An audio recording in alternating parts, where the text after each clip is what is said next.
Well, technical difficulties. Don't know what to tell you, my friends. Well, it's okay because, well,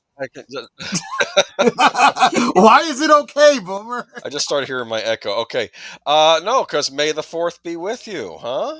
Oh, screw that.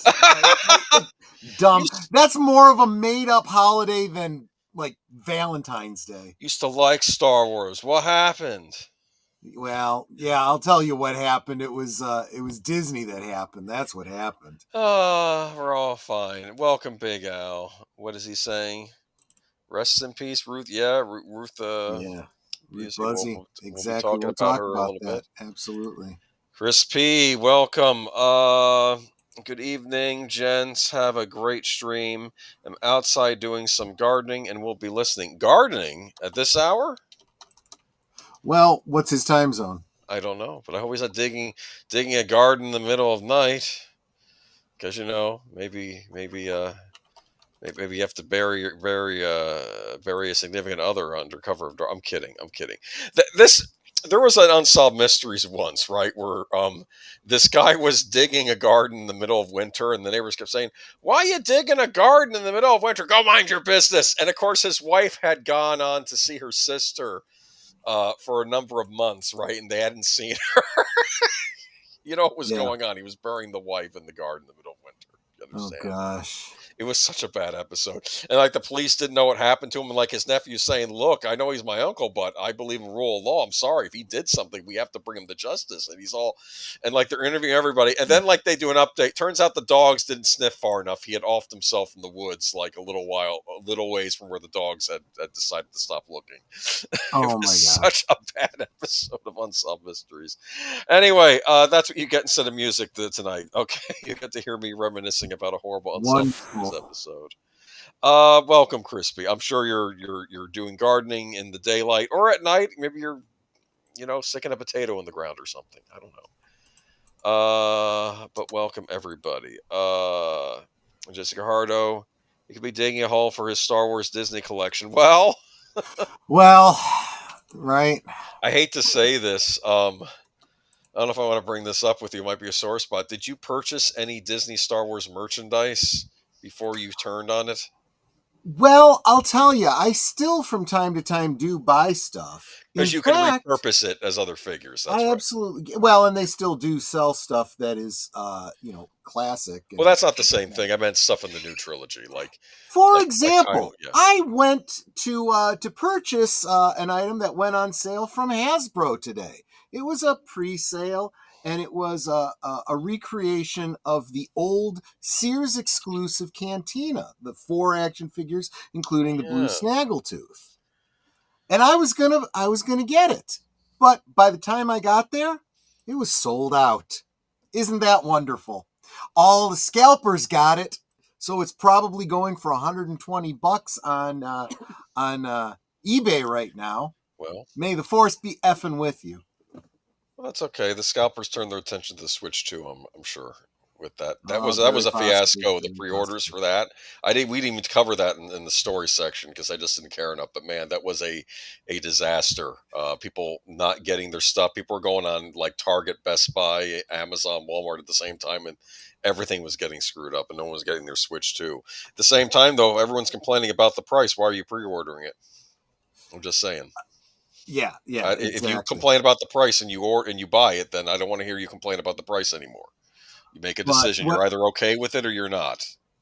But what I am going to say is that as far as May the 4th and Disney Star Wars goes, I really hope that every single one of you will take the time. I'm going to drop the link right now. Go check out Retro Blasting's deep dive into Rogue One, which I think most people believe to be the best that Disney Star Wars has produced, and I still agree that it is, but it is still a very flawed movie. And Michael gets into basically what could have been. He does some speculating based on a forensic dig on clips and promos and things that he has a pretty good idea what might have happened before Gilroy got a hold of it. We had a So completely different movie, I think, right? in a lot of ways, it was, yeah. I liked Jimmy Smits making a cameo in it, though. I agree, and but here's the thing about it. It's like everybody had different characterizations, different lines. In fact, hey, tell me, guys, are you guys enjoying that Andor show that's on Disney right now?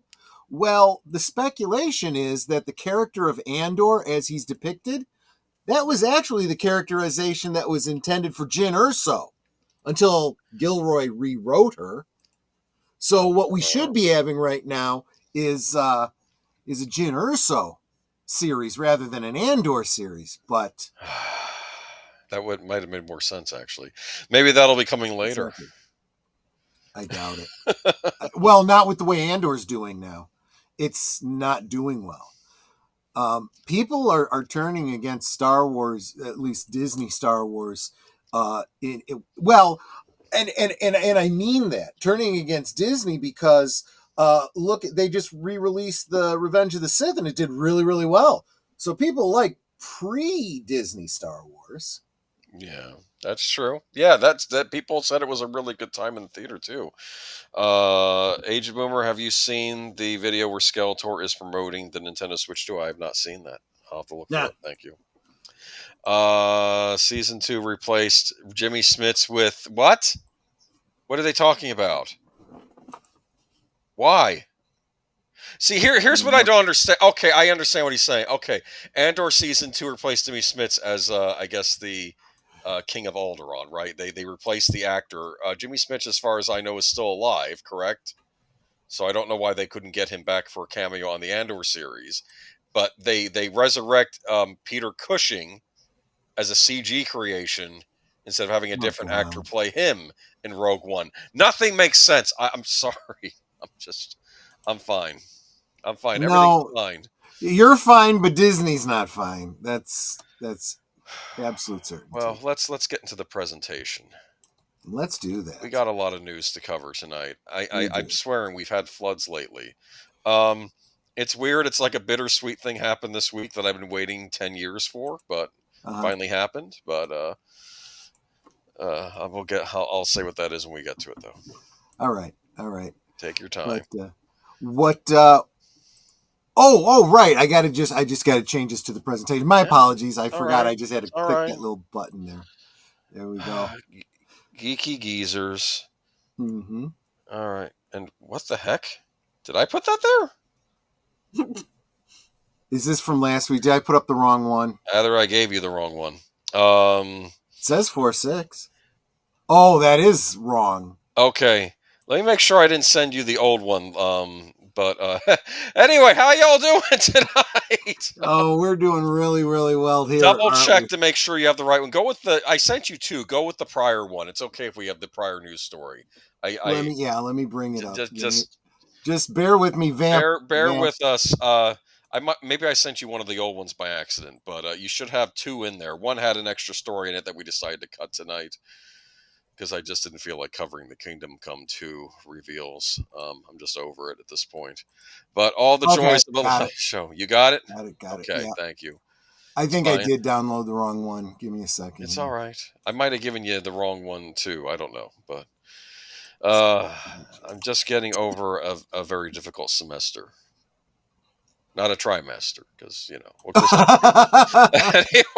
I'm just, you need the technical difficulty stream. We need the technical difficulty stream with the Monty Python and the Holy Grail music when things would go wrong.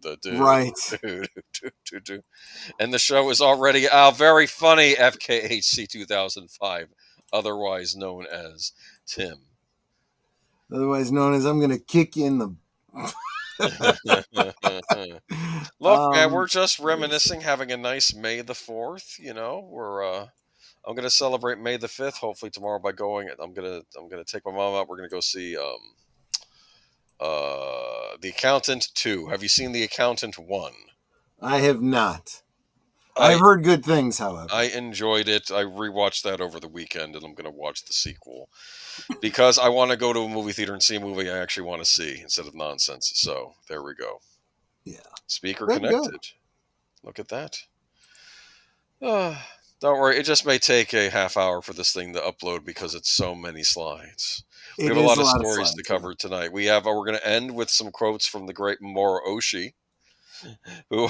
Well, yeah, he's got some things to say. I decided to knock out the Trump stuff, even though I know he's odd. He's an odd duck. And for starters, the problem with Japan is, too, I think they have their people on the right and their people on the left, but I don't think it manifests in the same way as it does here in America or even in Europe. For instance, I could swear from older conversations he had back in the early 2000s, the aughts, that he was almost pro Bush, pro Iraq war, it seemed, but that struck me as odd if he was someone who came from the left over there. So I wasn't quite sure what was going on there. But yeah, I decided to cut out his Trump things. But he did make a point that he thinks Trump is celebrated because he came out against political correctness, which I think there's some truth to that. I'll admit that. But what happened? There's nothing here. I know. I don't know why. Give me a second. Okay, it's fine. We'll be fine, people.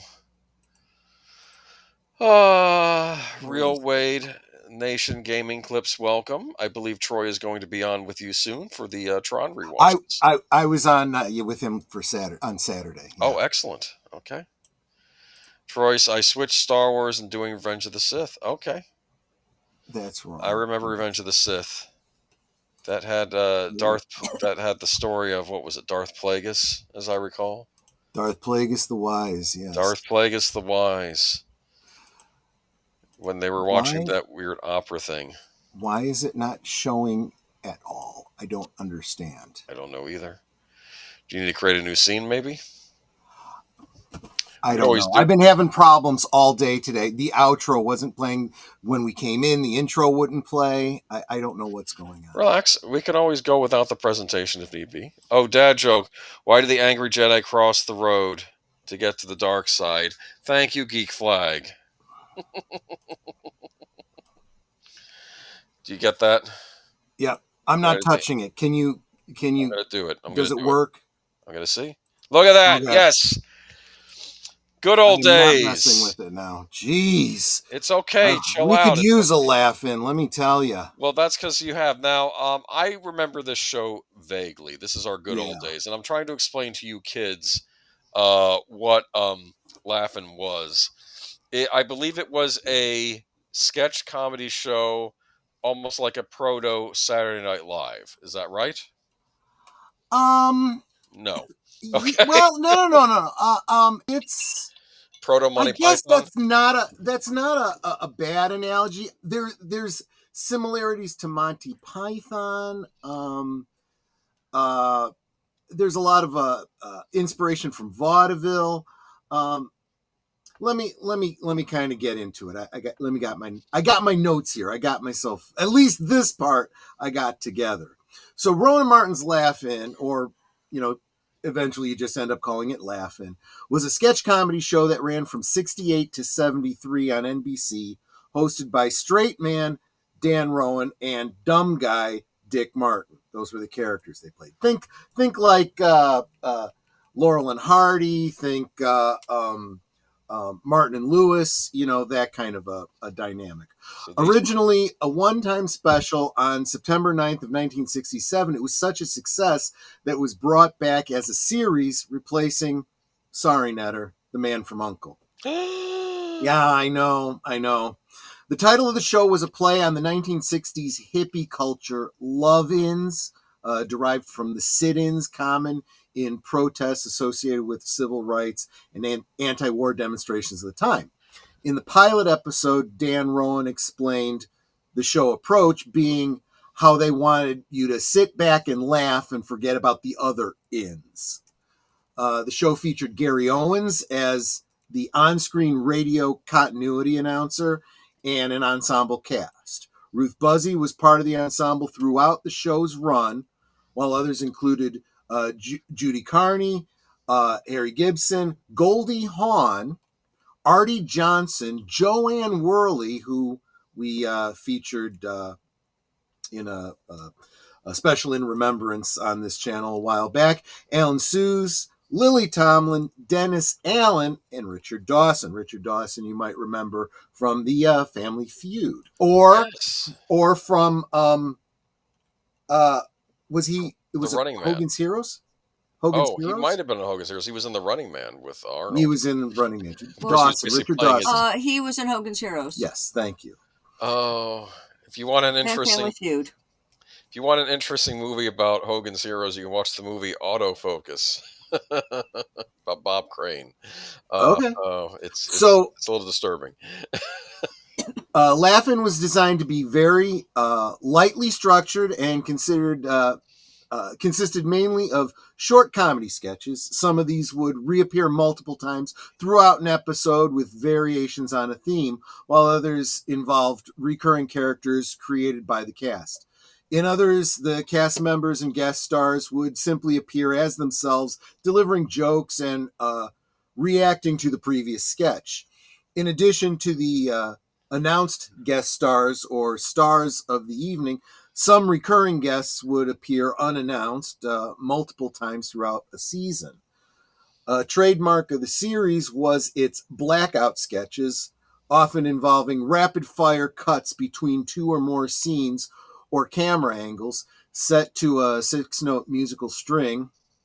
These were used as transitions into and out of commercial breaks, among other things. The show started with a batch of sketches leading into Gary Owen's introduction segment, in which the cast and announced guest star or stars would appear behind open doors on the show's iconic psychedelically painted joke wall.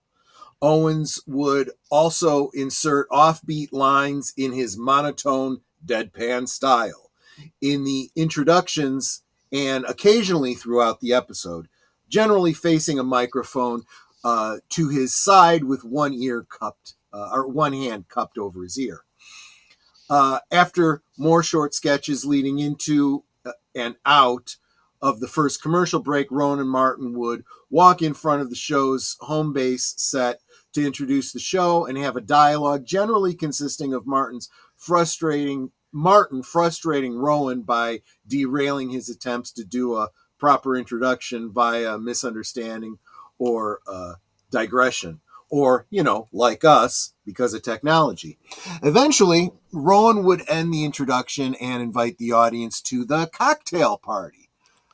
This live-to-tape segment consisted of all cast members and occasional surprise celebrities dancing before a 1960s mod party backdrop, delivering 1- and 2-line jokes interspersed with a few bars of dance music.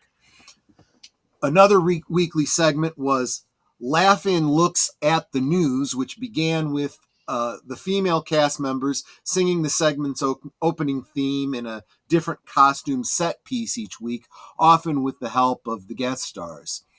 The news varied in presentation over the years, but the earlier season started with Martin reading the news of the present, with Rowan providing news of the future, and the sketches depicting the news of the past. Alan Suze, as his Big Al character, not our Big Al, but Alan Suze's Big Al, would provide a typical clueless sports report. Mod World was a group of sketches introduced by Rowan and Martin that fit into the announced theme.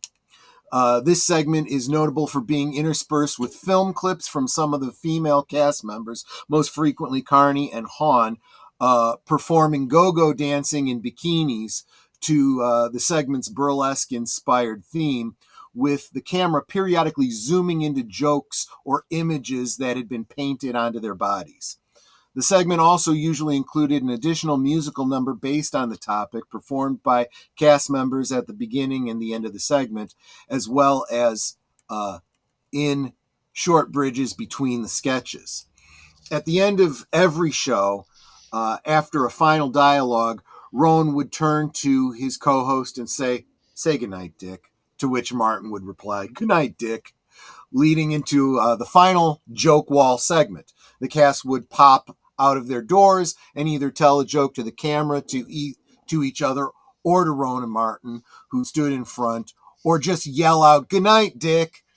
This would lead into and continue under the closing credits.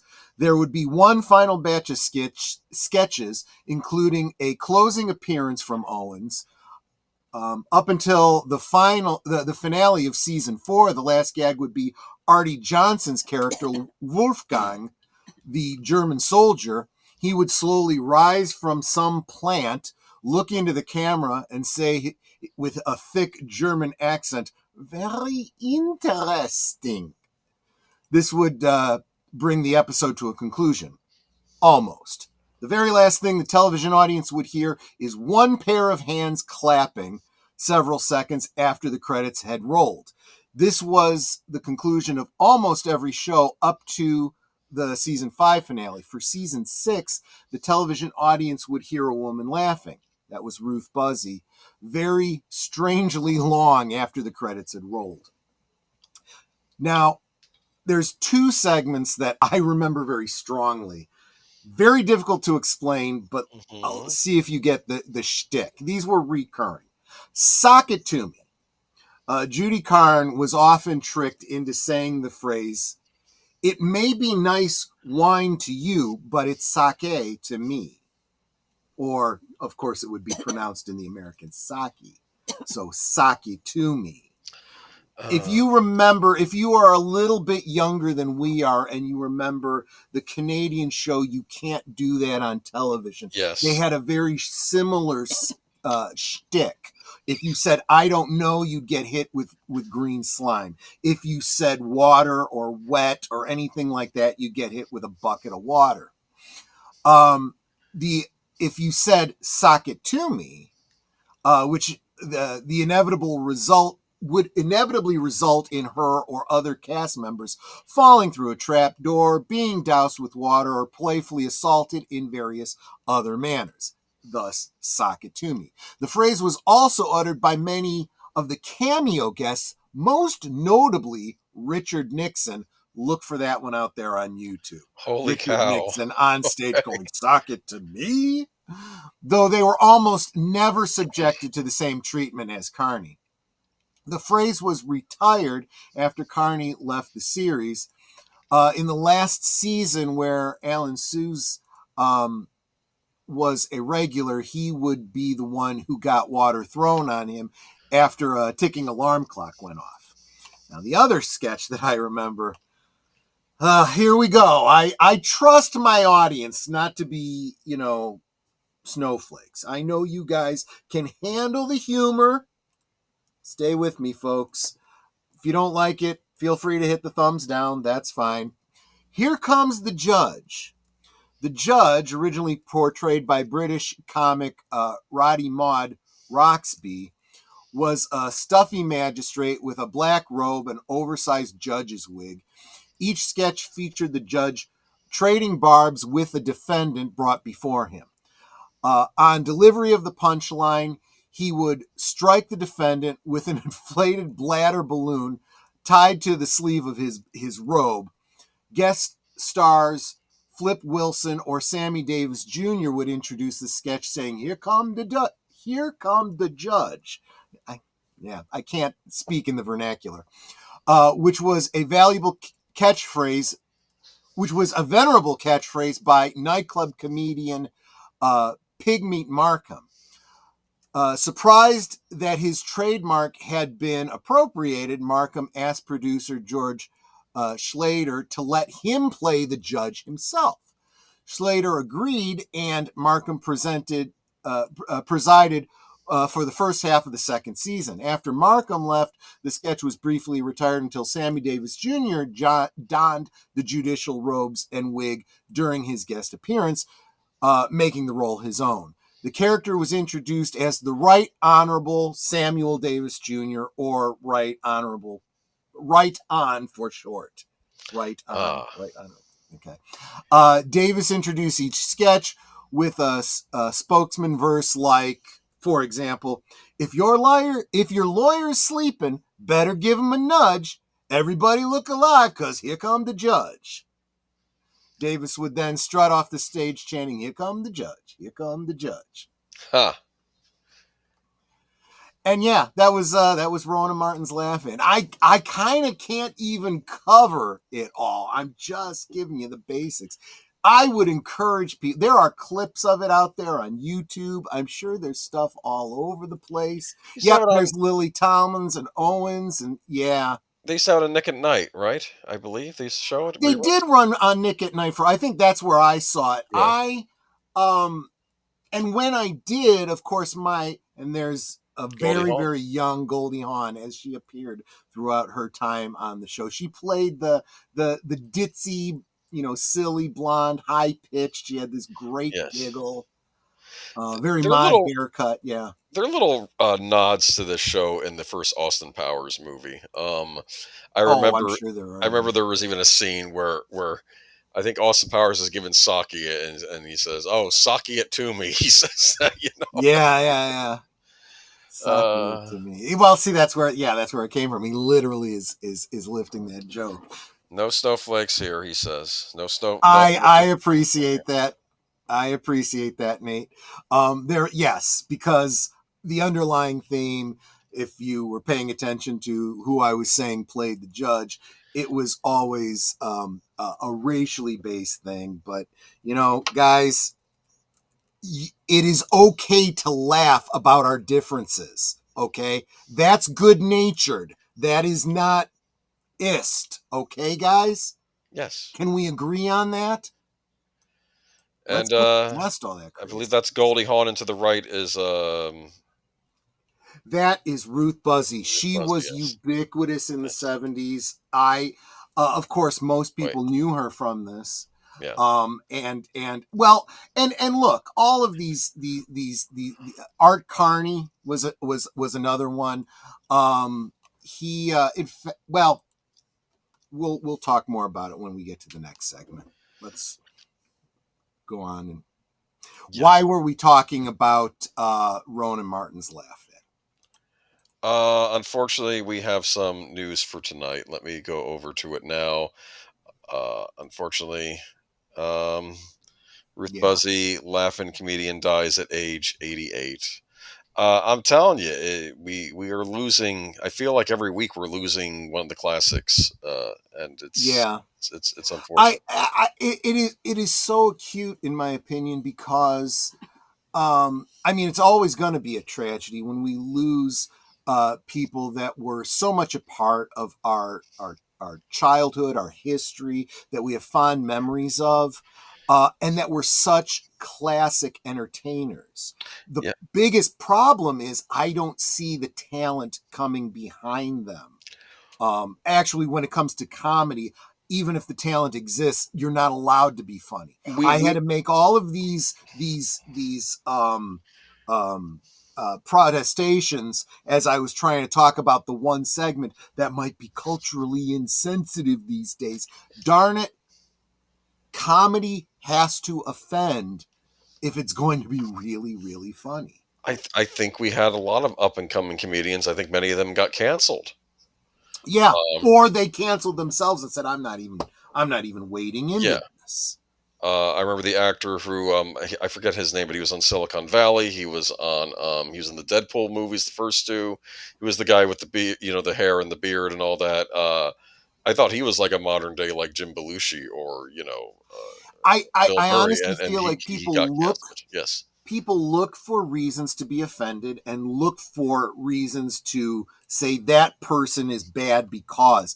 I don't think it would be a challenge for me to come up with anything to sock it to Ruth Buzzy, but she had one character where she played this frumpy old woman with a hairnet, and it was a recurring character for her. In fact, she reprised the role in a cartoon series for Saturday morning called Baggy Pants and the Nitwits.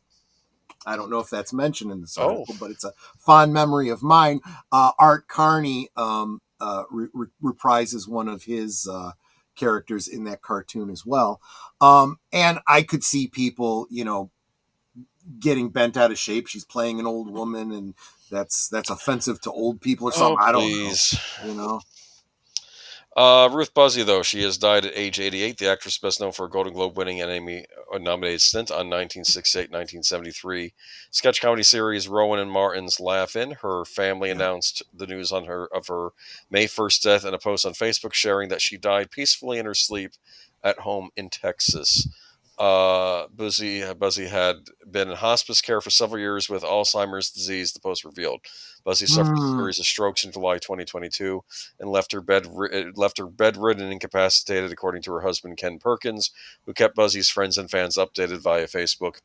Ruthie is struggling with serious health issues. Prognosis is not encouraging, he wrote on Facebook at the time, but she still enjoys life, reading your messages and looking at photos you post. Amazing. She absolutely remembers all her friends and family and smiles when I read your birthday messages and wishes to her every day.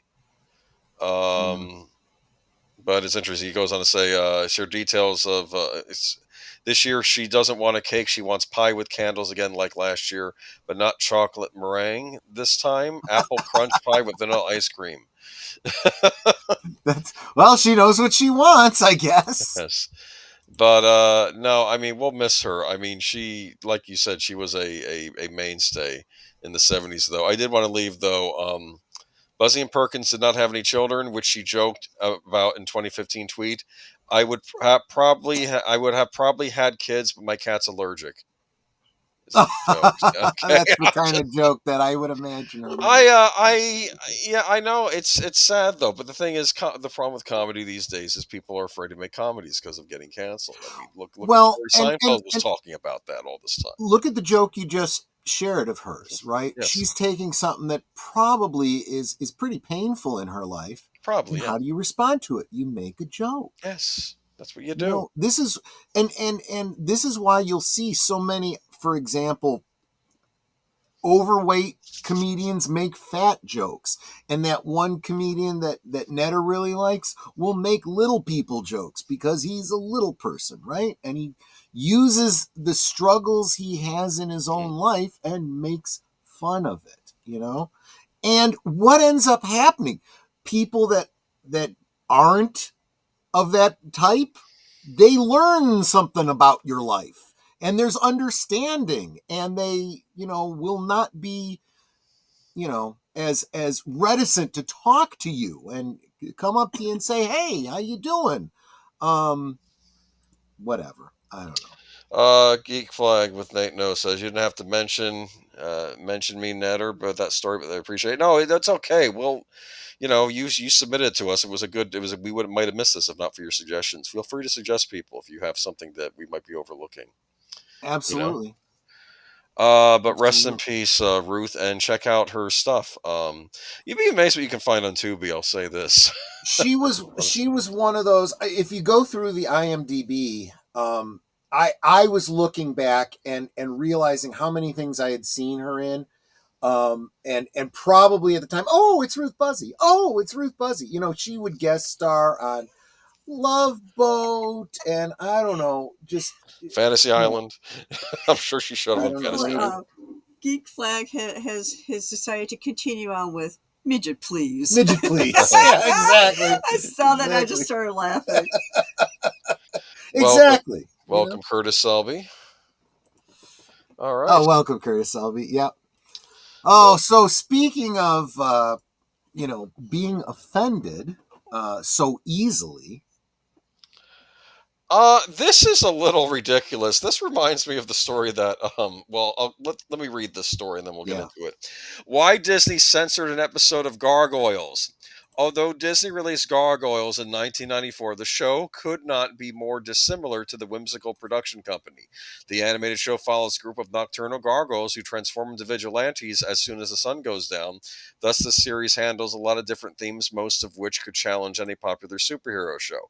Well, frankly, I felt this was Disney's answer to the Batman the Animated Series. I think they got taken a little back by that. In fact, I would argue in between Batman the Animated Series and Superman the Animated Series, you could have done a lot worse than watching gargoyles. But anyway, while the show is often praised for its dark themes and gritty overlays, it seems that Disney has had a tendency to take these motifs too far.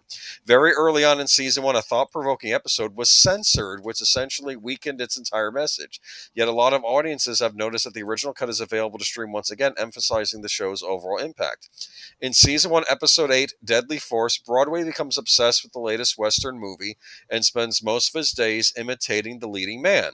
He swoops across the city skyline, pretending to shoot the little people down below, indicating that he is looking up to this gruff figure. Meanwhile, Eliza is keen to track down a local thug named Tony Dracon because she believes he was responsible for stealing a collection of dangerous weapons. After a tough day at work, Eliza heads home and Broadway floats up to her window and essentially invites himself in. While she's busy cooking dinner, Broadway plays with her gun, again pretending to be the lead in the infamous Western movie. Greg Weisman discusses how Dynamite Entertainment's Gargoyles comic fits into events set up by his iconic cartoon and post-cancellation comic runs. Suddenly the gunfire... Oh, sorry, that was an unrelated thing. Suddenly the gun fires and Eliza falls to the floor. The gargoyle quickly takes her to the hospital and isolates himself out of fear and shame. When Goliath learns that his friend has been shot, he is determined to track down the assumed suspect, the previously mentioned gangster Dracon. But after cornering all of the criminals in a warehouse, Broadway admits that he's to blame. As such, Goliath ties the men up and takes Broadway to the hospital to see Eliza. Luckily, she survived the life-saving surgery, and the creatures return to stone outside her hospital window as they try to keep her safe. You know what's interesting? I suspect that Goliath might have killed Dracon until Broadway admitted what he did. Yeah. Even though he didn't normally do that, I think this is something that might have set him off to kill the bad guy. But as fans expect, Disney wasn't exactly keen on the episode's constant references to gun violence and removed the episode from rotation almost immediately after it aired. Fortunately, the animators swept in just in time and managed to produce an edited version that would be shown as it reruns on other Disney channels like Disney XD and Toon Disney. In the censored version of Deadly Force, the audience doesn't see Eliza in a pool of blood because the camera just zooms into a close-up of her face. The scene also cuts straight to Broadway, taking her straight to the hospital, again to remove the sight of any blood. Brooklyn was supposed to have his own spin-off show called... Okay, sorry. However, fans noted that an uncensored version is now available on Disney+. The camera shows Eliza in a pool of blood for a split second before producing a close-up on her face. When Broadway takes her to the hospital and places her on a stretcher, the audience sees his hands covered in blood, which wasn't available in the uncensored version. So while the latest version isn't as gory as the initial airing, it still has a lot of distressing scenes. Fans need to remember that this controversial episode occurred very early on in the show's first season. The first 4 episodes are part of a much wider arc called The Awakening. Here the audience learns how the gargoyles were transported from medieval Scotland to present-day New York, as well as the types of mythical beings they are forced to defeat. But Deadly Force shifts the story tremendously and is the first attempt at the show dealing with a real crime. But even as a show aimed at preteens, this episode doesn't hesitate to showcase the true extent of Eliza's injuries. Throughout her time at the hospital, the doctors repeatedly discuss her accident, commenting how the bullet nicked her heart and ricocheted to the base of her spine. Things go from bad to worse when she flatlines in the ICU, and the medical crew have to resuscitate her. Disney's Gargoyles is one of the best... Alongside all this medical talk, the episode shows Eliza's family crippled with anxiety and grief as the doctor tells her family that she may not survive the night. Her mother remains stoic and stays by her bedside to pray earnestly. Again, this is not the sort of thing fans would usually expect from a Disney cartoon. However, these graphic scenes are integral to the episode's message. I'm going to interject here, as it's my show. I remember this episode, and they didn't yank it right after. I would see this episode in reruns. This is the purpose of this episode. The purpose of this episode isn't even necessarily anti-gun. She's a police officer. She has a gun. It's about being responsible around guns. Exactly. About not using them as a toy, not playing around with them. And Eliza, when she recovers at the end of the episode, and Broadway's all apologetic, and she says, you know what, it was also my fault because I shouldn't have left the gun out for anyone to look at. You understand? She should have put it away, like in a safe spot, and not left it out. So it wasn't all on him, she said. And, you did see her in a little bit of blood by her side. Nothing in that episode was done in bad taste. It was just to show the kids or the audience, preteen boys, which is what the show is aimed at, that, you can't treat real guns like toys. You have to be very careful with these. People can get hurt. That's the whole point of the episode. And I think that's a message anyone can agree with, right? I So, can't help but think that the yes, same people that would want to censor something like this would censor every single episode of every show for the past 40, 50 years that would be classified as a very special episode.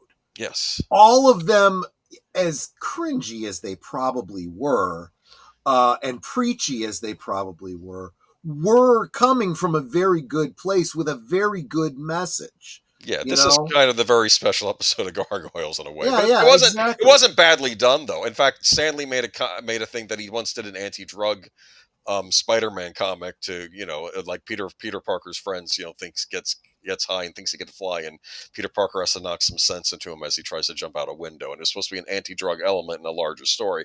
And the Comics Code Authority wouldn't put their thing on it because you mentioned drugs. It's not. I'm not telling the kids to take drugs. It's an anti-drug element in a wider story. Honestly, though, Yes, it was the big two, DC and Marvel, pushing back against the comic book code, saying, yes, "Look, you are nonsense. working literally against what you purport to be doing."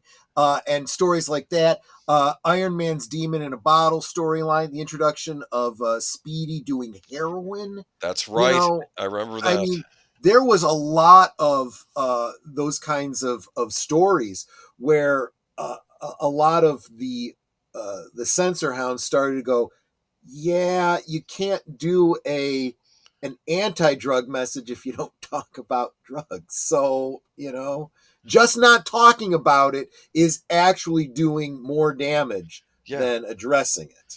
There's nothing in this episode I felt was handled in bad taste, and it was harmful for a kid to see. They might be scared to see one of their characters, lying near some blood, but she's okay. But it's just saying, you kids, you got to be careful around guns. People can get Yep. hurt. That's what it was saying. It's not even. And yeah, they brings on to say that she mentioned that yeah, she should have secured the gun in a safe place, especially as a police officer. But I mean, nobody's perfect. That's the whole point. But it's weird that this was censored. What? Thank you, Darth Plato. It's not me. Usually it's you guys that get him to groan. It's fine. But anyway, I was a big fan of Gargoyles. That was almost the good old days tonight, but we may do another good old days on this show in the future. But I was a big fan of the series when it was on. This is another show that I felt Disney raised up and made it great and then kind of destroyed it because It's what Disney is doing to everything that they Disney used to make great stuff. I mean, the members last Monday we just watched Snow White and the Seven Dwarfs again, and I'd forgotten how much I loved that. it's a great movie. It's a classic. It's one of the greatest animated movies of all time. But They remade it in live action, and they literally ruined every aspect of it. It's but like they didn't even understand the story that they were mimicking. that's true.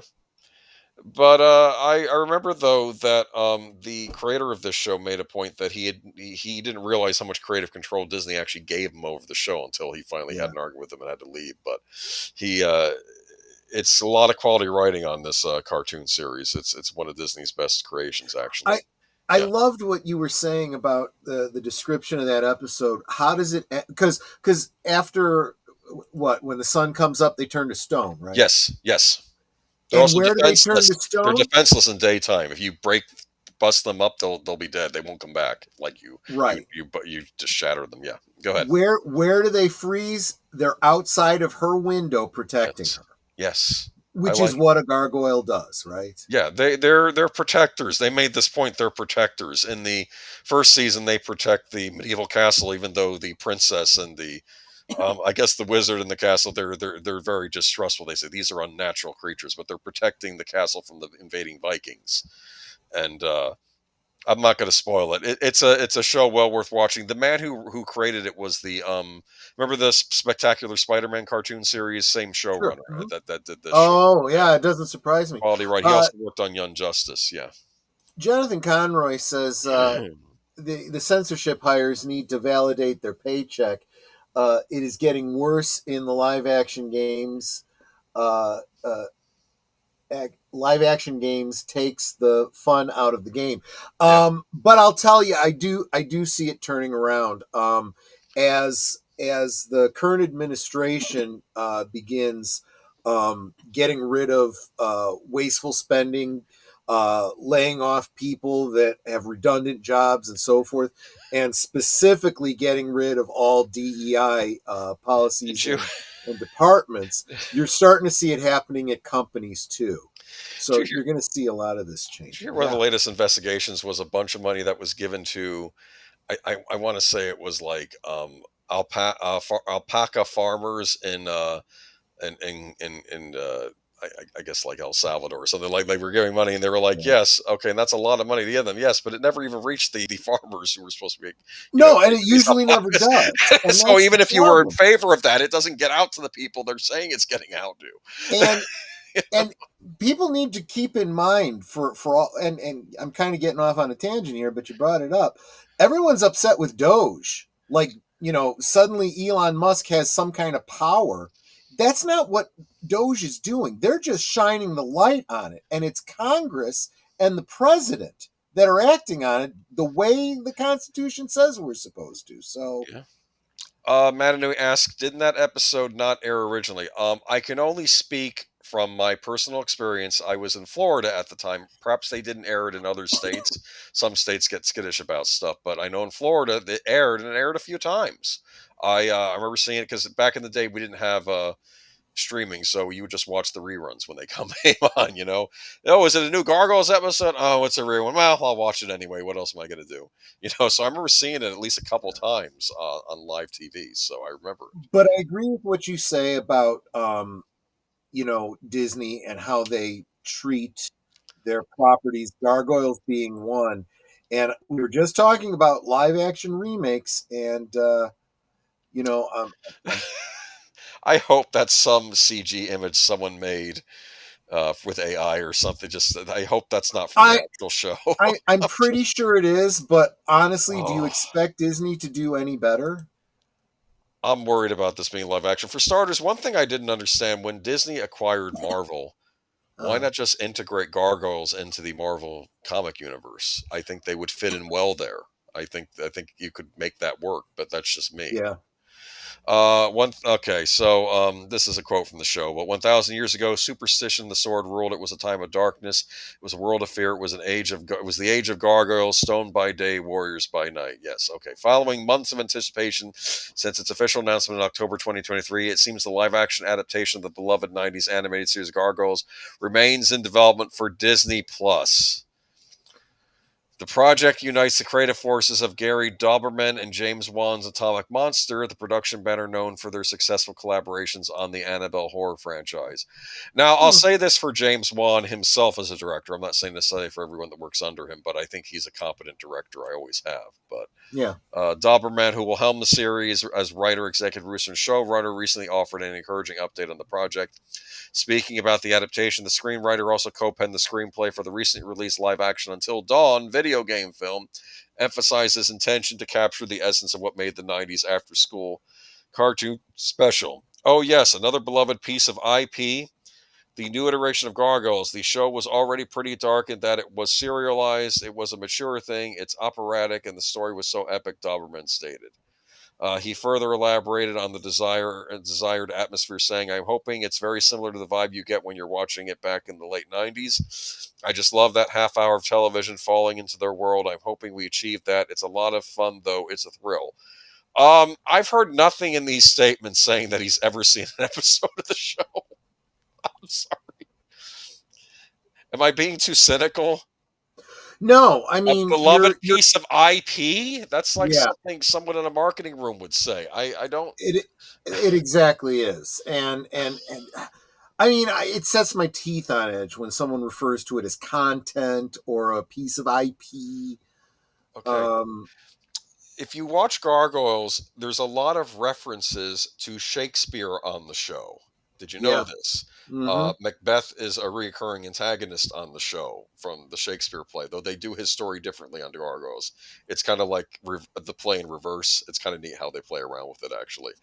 Yeah. Um, like he's more sympathetic on the show Gargoyles than he was portrayed in the play. But like, and you have other things like Oberon's Children, like a lot of Midsummer's Night's Dream references to like the Fae folk and things like that. So there's a lot of Shakespeare like references on this, and I'd like to ask this gentleman if he's ever read or seen a Shakespeare play. I hope he has, because Yeah. whoever makes the show needs to like Shakespeare. I'm really I doubt worried. it, I'm but really we'll see. worried about this. Okay. The original Gargoyles, which aired from 3 seasons under the Walt Disney Television animation banner from 1994 to 1997, was a mature and somewhat dark animated series for the time. The show followed a clan of gargoyles transported from a Scottish castle to modern day New York City. Awakening after a 1,000-year spell, they dedicated themselves to protecting their new urban home. Fans of the animated series fondly remember actor Keith David's iconic voice portrayal of the gargoyle leader Goliath. Yes, he was the lead actor on this show. And while no casting announcements have been made for the live action series, there is widespread hope among the fan base that David will reprise his role, with many finding it difficult to envision any other actor embodying the character's commanding presence. It's kind of like Kevin Conroy's voice for Batman. It's rather iconic with this character. Yeah. Doberman's comments suggest that he's fully committed to honoring the darker, more mature themes that distinguished the original Gargoyles, promising a faithful adaptation for longtime fans and a new generation. So we'll see. I often felt like Goliath's personality, he reminded me a lot of Wonder Woman, like her outlook on the world. I sort of got that from him too, like a male version of Wonder Woman. I didn't want to pick on her, but she had she, at least as portrayed on Justice League, she had a kind of a one-note look at things. Like, she wasn't necessarily opposed to killing people. I noticed that.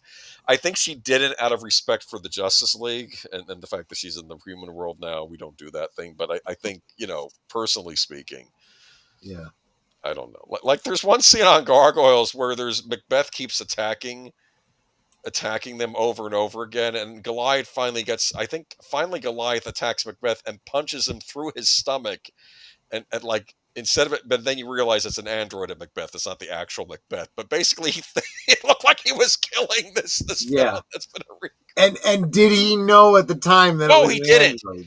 No, he didn't. There you go.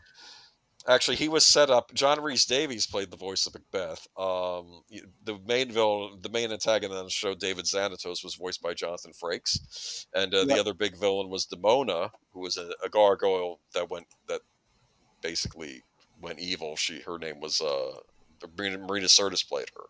Yep. And Brent Spiner was on it too. A lot of actors were on the show. A lot of Star Trek alum. Coleman Meaney even showed up in an episode. So it's a lot of Star Trek alum actors were on this show. Well, sure. Who do you go to when you want someone with an Irish accent? You go to Coleman Meaney, right? Oh yeah, it's not because that episode took place in Ireland. That's why it's not an android; it's a beta unit. Okay. But it was a show about parademons. No, I'm going to tell you, though, if you like the DC animated universe from that day, you'll like Gargoyles. They were kind of chewing on the same biscuit, if that was a good analogy, which it probably wasn't. Moving on, please don't make it bad, but I don't trust you because you're Disney Plus. Wow, so this is the thing I was alluding to at the beginning of the stream. I felt like this is long. Okay. Polygon sold to Valnet and hit with mass layoffs. As you know, the game journos, we've known about them. I'll read the article. Okay. The video game website Polygon has been sold to Click Farm powerhouse Valnet, and much of its masthead has been laid off. Kotaku has learned. The sale was subsequently announced in a press release. Actually, you should probably front load this with the fact that this does come to us from Kotaku, so it might be a little biased. Well, not only that, but who knows how much time Kotaku has left if they're getting rid of Polygon.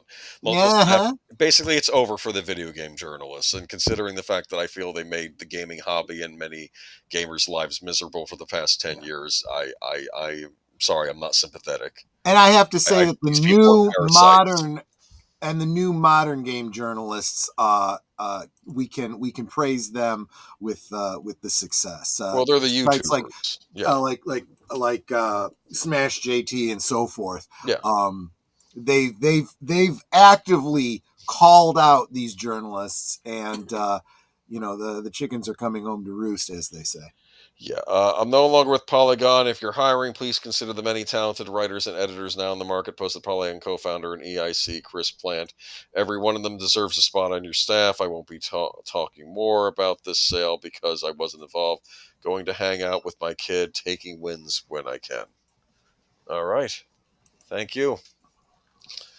So I don't know. This is. I mean, let's be honest here. There was a little event years ago that may have ended with the word gate. Yeah. And a lot of it was because they wanted integrity in gaming journalism. That's what they said. And of course, all the gaming journals piled together and started attacking and basically just attacking the hobby in general with the whole gamers don't need to be your audience. And it was a big disaster. And now I feel like finally these people are now just, they're gone. It's weird. It's like it doesn't go out with a bang. It goes out with a whimper, I guess. And it's funny that this is happening at a time in the hobby where we may be hitting an industry crash, but they've really brought it on themselves, and we'll talk about more reasons why that might be. I appreciate what Nate says here. I don't like celebrating someone's misfortune, but Polygon going down, thank the Lord Almighty. See, I understand what you're saying. They've been truly horrible. Yes, go ahead. I understand not celebrating someone's misfortune, but at the same time, there is a certain amount of righteous indignation, a certain amount of schadenfreude that you look at and you go, you know what?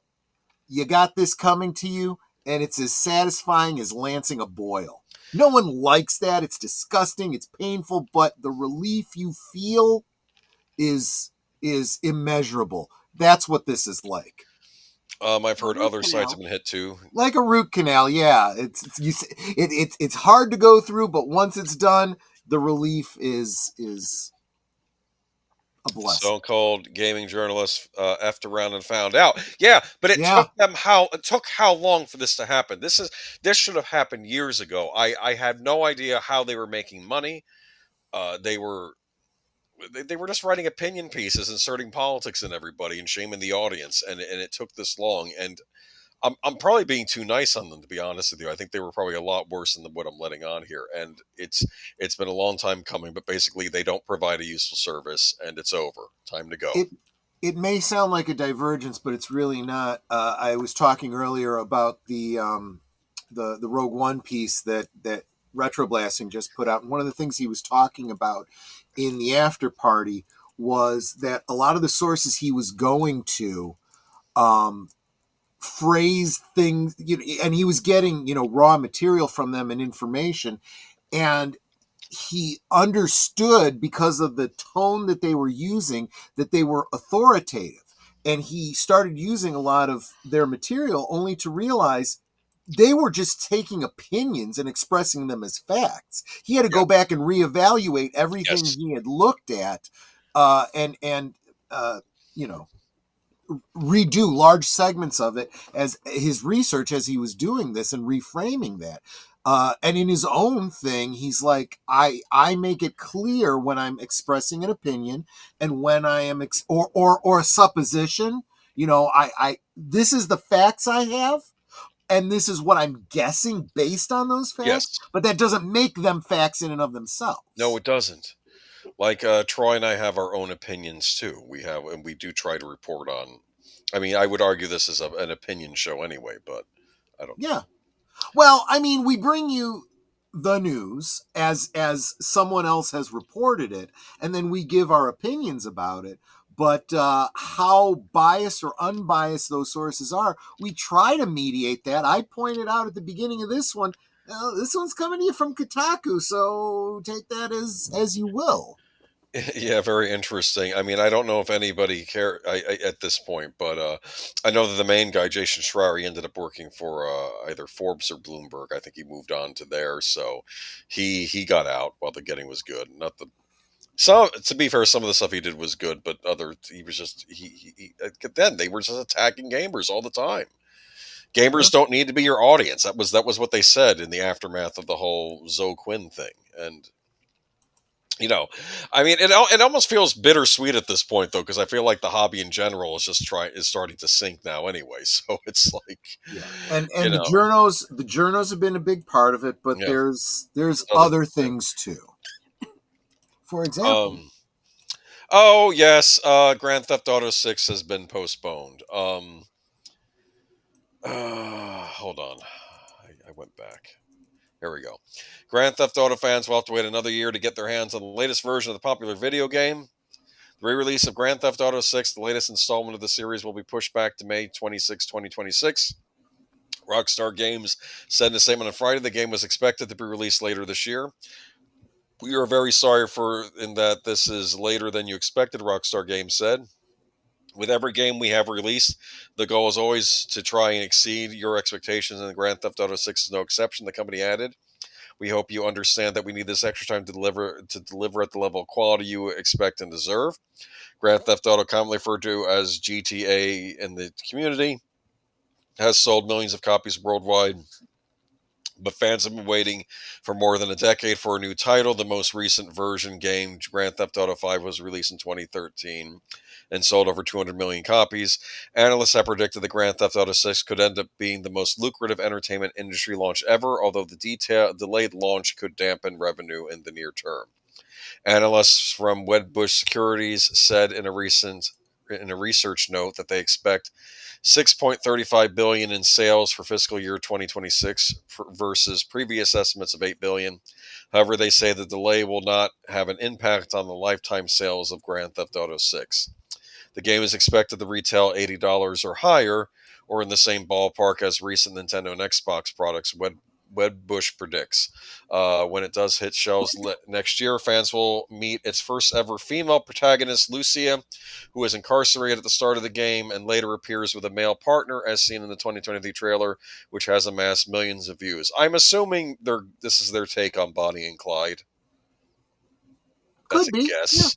sure. Why not? We fully support Rockstar Games taking additional time to realize the creative vision for Grand Theft Auto 6's promises to be a groundbreaking blockbuster entertainment experience that exceeds audience expectations, Zelnick said, according to Bloomberg. Here's what I don't quite understand about Take-Two and Rockstar, though. Uh-huh. I get that they want to take their time making these games perfect, but why not have other projects also in the wings to release when these games aren't coming out? Rockstar Games used to have other series. They had Red Dead Redemption. They did do a sequel to that came out a few years ago, Red Dead Redemption 2. But they had other game series. They had Bully, which I really liked. They did where you play a kid being forced to go to this prestigious private school where Uh-huh. you have to contend with all these different types of bullies, and you have to be a bully yourself. It's rather funny actually, but Oh, I've seen what's his name? Let's Call Plays. Me Kevin has done playthroughs of that. It's quite It's humorous. a funny game. The dialogue is Yeah. very well written. I'm not mad about Grand Theft Auto being pushed back. I'd rather release a completed game in something broken and charge you for patches. I I agree. I hope mean, I yeah, hope that's what the case is. I mean, you know, and it's not something else. But yes, I agree 100%. wonder if they are doing an Ubisoft. I don't know. I do know that I need a translation on that. I don't. I'm not quite sure what you mean either. I'm thinking what he means is I don't know what he means actually. Well, Ubisoft, I don't know. They kind of just stuck with the same franchise over and over again, but they would usually release regularly. Um, Rockstar don't have people to be making lesser games in between the big releases. They laid off almost half of their staff in the past years. I didn't realize that. Okay, well that might Um, explain. Maybe that's what they're talking about. Okay, about that Ubisoft yeah, laying and off people too. well, but you know what? We've been talking about this for a while. We usually say it in terms of Disney, but the game Oh, companies too. You might have to get rid of people that aren't either aren't producing or are producing their own, infused messaging in there. And then, yeah, you're going to get a situation where you get a little bit lean until you can get, quality talent back in. all the good developers left and were chased off, so only the activists were left to make these games. I've heard rumors, and maybe not even rumors. I mean, I think one of the big producers of Grand Theft Auto did leave. before this thing was finished, and that maybe they do have activists in charge of it. I've heard things behind the scenes. I know that they did censor the redone version of Grand Theft Auto 5 they put on modern consoles. I think they censored some stuff that would be offensive to certain community people.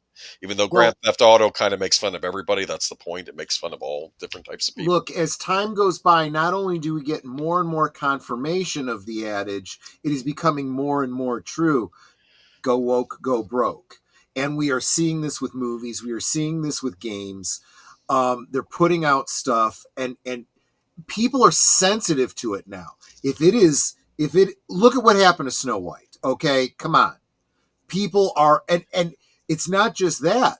Now people are starting to stay away from whole companies, whether they do a good job or not. Apparently Andor is pretty good from what I've heard a lot of people saying, but people still aren't watching it because people are staying away from anything Disney does. Well, the same is happening in the game industry as well.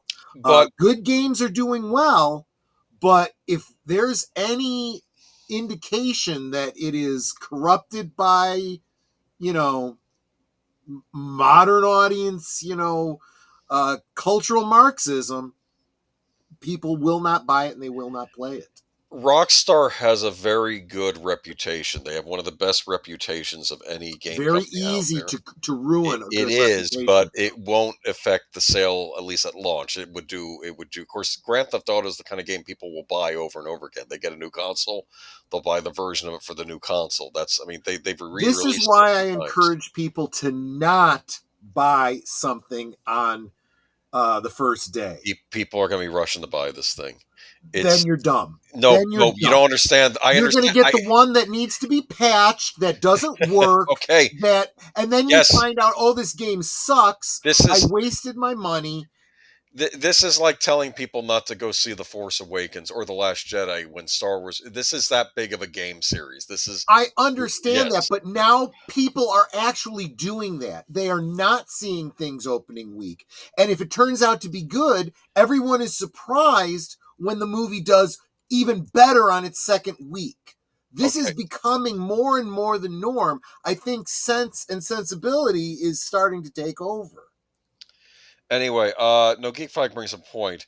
Okay, then maybe delay in Grand Theft Auto to remove Sweet Baby Inc. input from the game. And yes, it might be completely infused. They might have to go back to square one to do that. It might explain, though, why they're delaying it, though, if they're trying to remove. You might have a point. That could be, if that is why they're doing it. I mean, we're being very optimistic here, but. Here's the thing with game series that people are thinking could be woke. We don't know. I just have to wait for the game to come out. Now I'm not going to buy it at launch, but I don't do that. But I very rarely do that with a lot of things. But Jory's referring to Ubisoft game Skull and Bones was supposed to be a new pirate game and promised so much, but after so many delays, it went Ubisoft Singapore and it was a FUBAR game. I don't understand Ubisoft. I forgot they had developed Skull and Bones. I think I did see that. That was terrible. Assassin's Creed Black Flag was people loved that game. In fact, I think it was almost a standalone game where it wasn't going to be tied to Assassin's Creed, but they chickened out. It was a very popular game where you got to be a pirate, basically. Okay, and they could have done a whole series based on that. But so before we move on, I want to go back and review. So we've talked about game journalism hurting the industry. Yes. Now we're talking about, the whole cultural Marxism, and modern audiences hurting the industry. But there's something else that we got to consider when it comes to gaming that's hurting the industry, and that's prices, for crying out loud. Oh, wait. Oh, did I put up the wrong one? You went the wrong way. We're Night Dive first. Do you have the Night Dive link? I can do the Microsoft one first if you want. I probably do. Let me see. All right. Did I take that off? Maybe I thought that was the one we weren't doing. No, we're doing the Night Dive. Kingdom Come was the one we're not doing. It's okay. I can just remove. Night Dive Studios CEO. Yeah. I'm not going to spend much time on this. I think the headline. Did I'm sorry. I did. It's okay. Don't worry about it. We don't need the. I keep screwing up. It's okay. Anyway, there we go. Night Dive. There we go. I'm not going to spend a lot of time on this. I do have a lot of respect for Night Dive Studios. I think you do. You would too. In Yeah. fact, I've actually gotten you some Night Dive games. Yes. The Doom and Quake games. Those are Night Dive Right. developed games. Night Dive Studio CEO says that game key cards on Switch 2 are disheartening. Game key cards for the upcoming Switch 2 have been incredibly controversial amongst the community, with more and more third-party studios seemingly opting to utilize the technology instead of including the full game data on the cartridge. Yeah, like I at first was like, okay, well, at least Nintendo's making everybody be transparent, and if you're going to be putting the game on the thing or not. But then it realized all these third-party companies are they're just using the game key cards and not putting games on the actual cartridges. Right. But seeing Nintendo do this is a little disheartening. This is from Night Dive Studio CEO Stephen Kirk. Seeing Nintendo do this is a little disheartening. You would hope that a company that big, that has such a storied history, would take preservation a little more seriously. Which is a big thing for them. So I can understand them pointing that out. Yeah. Even when a cartridge does contain data on day one of release, games are so often patched, updated, and expanded Yeah. through downloads that the cart very often loses its connection to the game and functions more like a physical copy production dongle for a digital product. He did say that sometimes that's redundant.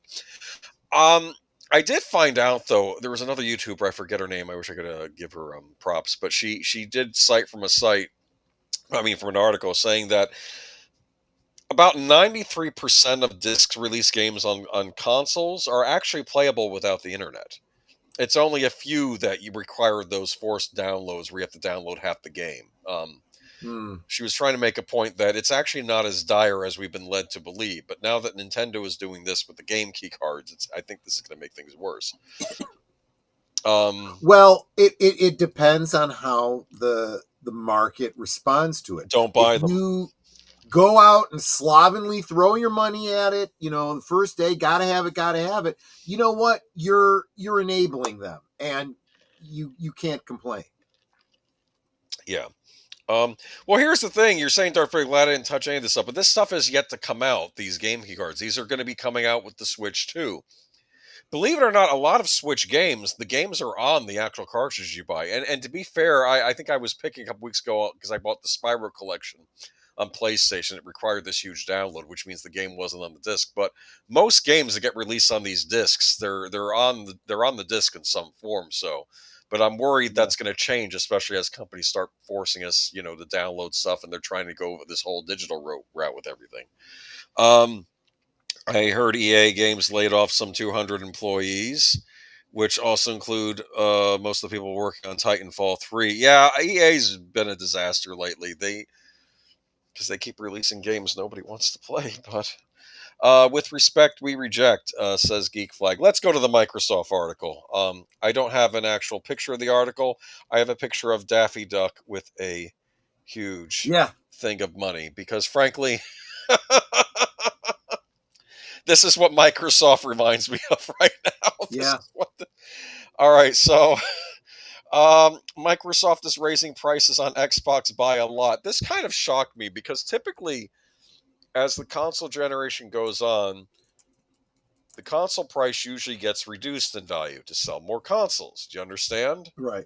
Exactly. Like the PlayStation 2, like I think after a while they would knock $50 off it after a couple of years. And for people that didn't own one yet, or maybe wanted to buy a second console, they could go and pick one up for less money. But wait, I do want to real quick. I saw this comment from yes. Nate, and I misread it. I thought he was calling us geeky bastards. He's calling Microsoft greedy bastards. Hold on to that title. That might be a good title for a show someday. Most Geeky physical bastards. games are code feed digital download only. I can only tell you what this one site was saying. But I do know that they have what they have done with Switch games in the past. Sometimes it's a code in a box where you buy the game box and there's a code on the inside, and people are like, "Why did I bother buying this? It's just a code for a digital game." Yeah, that was one of the reasons that I got tired of and walked away from EA games. I used to love The Sims so much. Oh, the PC games, right? Okay. They started the whole, you have the game physically, but you have to unlock it with this code. And if you change computers, you can't move it over to the new computer because that code has already been used. And I just said, I'm done. I'm done. You're not getting another cent of my money ever again. It's like the last time I bought Microsoft Office, I could install it on up to 3 Macs, but then it wouldn't be no good, the physical discs I got. Of course, now Microsoft doesn't do that anymore. Now you have to subscribe to Office. Yeah. Anyway, speaking of Microsoft, getting back to this, Microsoft is raising prices on Xbox by a lot. That's what the article says.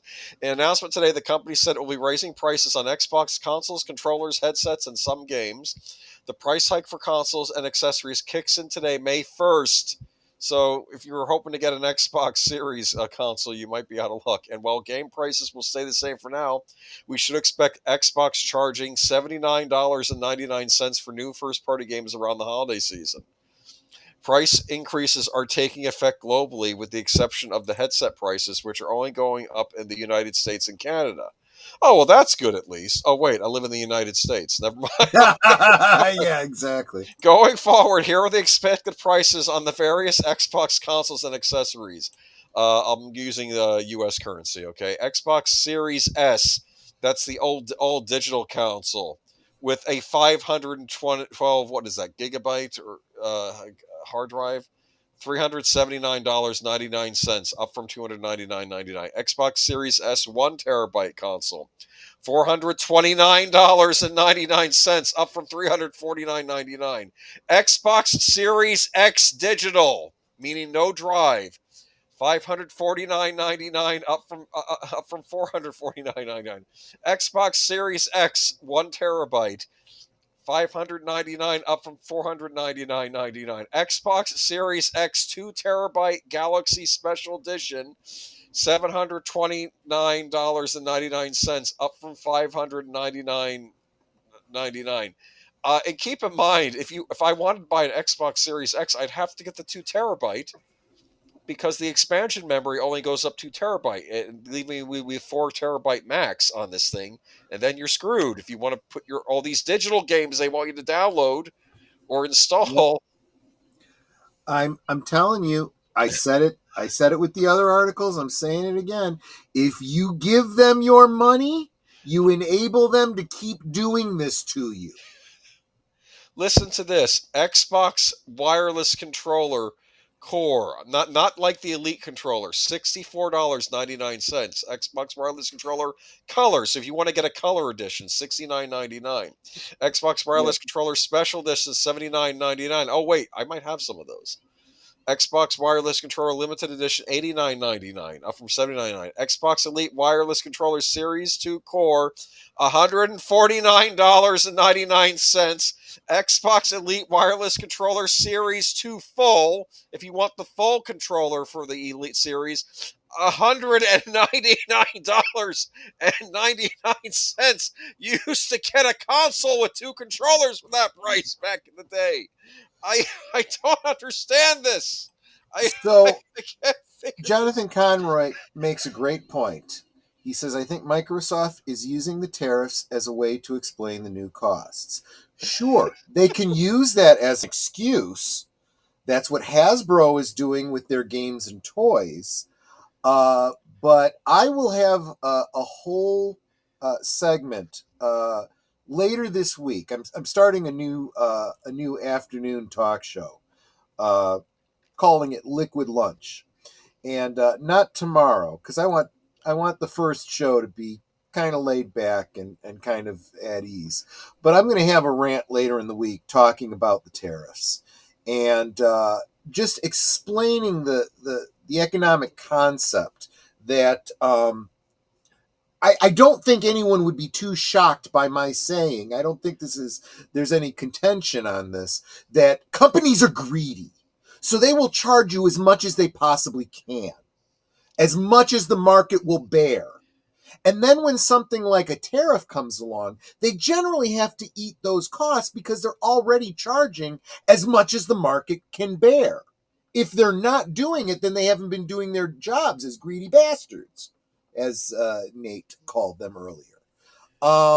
So you can use tariffs as an excuse, but then we're just going to say, well, you were already at the as much as I was willing to spend. So now you can take your tariffs and you can take your games and you can shove them. Okay. Listen, this is what they've said, quote, Microsoft issued IGN a fine. Microsoft is not a person. Who said this? Okay, anyway, we understand that these changes are challenging and they were made with careful consideration given market conditions and the rising cost of development. Looking ahead, we continue to focus on offering more ways to play more games across the screen and ensuring value for Xbox players. They had a quote about the tariffs in here too, I thought. Oh, sure. Oh, yeah. Let me see. Just an unfortunate coincidence was and American-based companies. I don't know. I thought they maybe it was a different article I read where they say, "Oh, the tariffs are a factor." Sure, they say. They do say that there are many games coming out, like the new Fable, which I have no interest in because the female character looked off-putting in that. The Perfect Dark reboot with the lantern-jawed Joanna Dark. Made by the people that did the Tomb Raider reboot, which I didn't like. Okay, moving on. I'm not paying $80 for these games. I'm not paying. I'm not taking a second mortgage on the house to pay for a game console. No, I'm saying. What Maddy said. The irony is they'd probably make more money if they lowered the prices. Of course they would. They absolutely would. I would encourage people to study economics. Understand. The idea of the Laffer curve, the idea, this is from taxation, that lower taxation can paradoxically result in higher tax revenue, without getting too into it. Sometimes the concept of priming the pump is intelligent, but I don't think we have intelligence running corporations these days. Does Microsoft have local or domestic facilities to make Xbox stuff? Because I know the toy companies don't. Most of my Jurassic World toys are made in Vietnam and West Taiwan, aka China. I don't know specifically about Microsoft. I doubt it. I do know that we have a lag with the whole situation regarding computer chips. I know that's a big deal. But Jesse, I would encourage you when I address this later in the week. If you can't join me at noon Central Time for the live show, you can always catch the rerun. I'm going to be talking about these things. Trust me, in a lot more detail. I think I could be wrong, but I thought Nintendo had the Switch too. So I think they're being made in Vietnam, so I don't know if they're going to be suffering from the China stuff as much for the China tariffs. But this is just ridiculous, though, that they're charging this much for consoles. Because I'm sorry, the Xbox is not doing well right now. And I do have to say, in fairness, I don't think the article even talked about tariffs. So we're speculating on that whole thing. I thought somewhere I could have swore there was something. Oh, if they don't eventually get around to using that as an excuse, I have no doubt. But again, that's an excuse. I could have swore there was a quote from Microsoft where they directly, I don't think they directly said tariffs, but they said it's a factor or something. But they, maybe it was a different article I read. I don't see it here. Maybe I dreamt that they said that. I'm sure that of course, I'll say this: people were complaining about the Switch 2 price and the price of Switch games when Nintendo announced all this stuff, but that had nothing to do with tariffs. Because that was decided. The worry was they were going to start increasing stuff after the tariffs, even more than what they had announced. Yeah. Okay.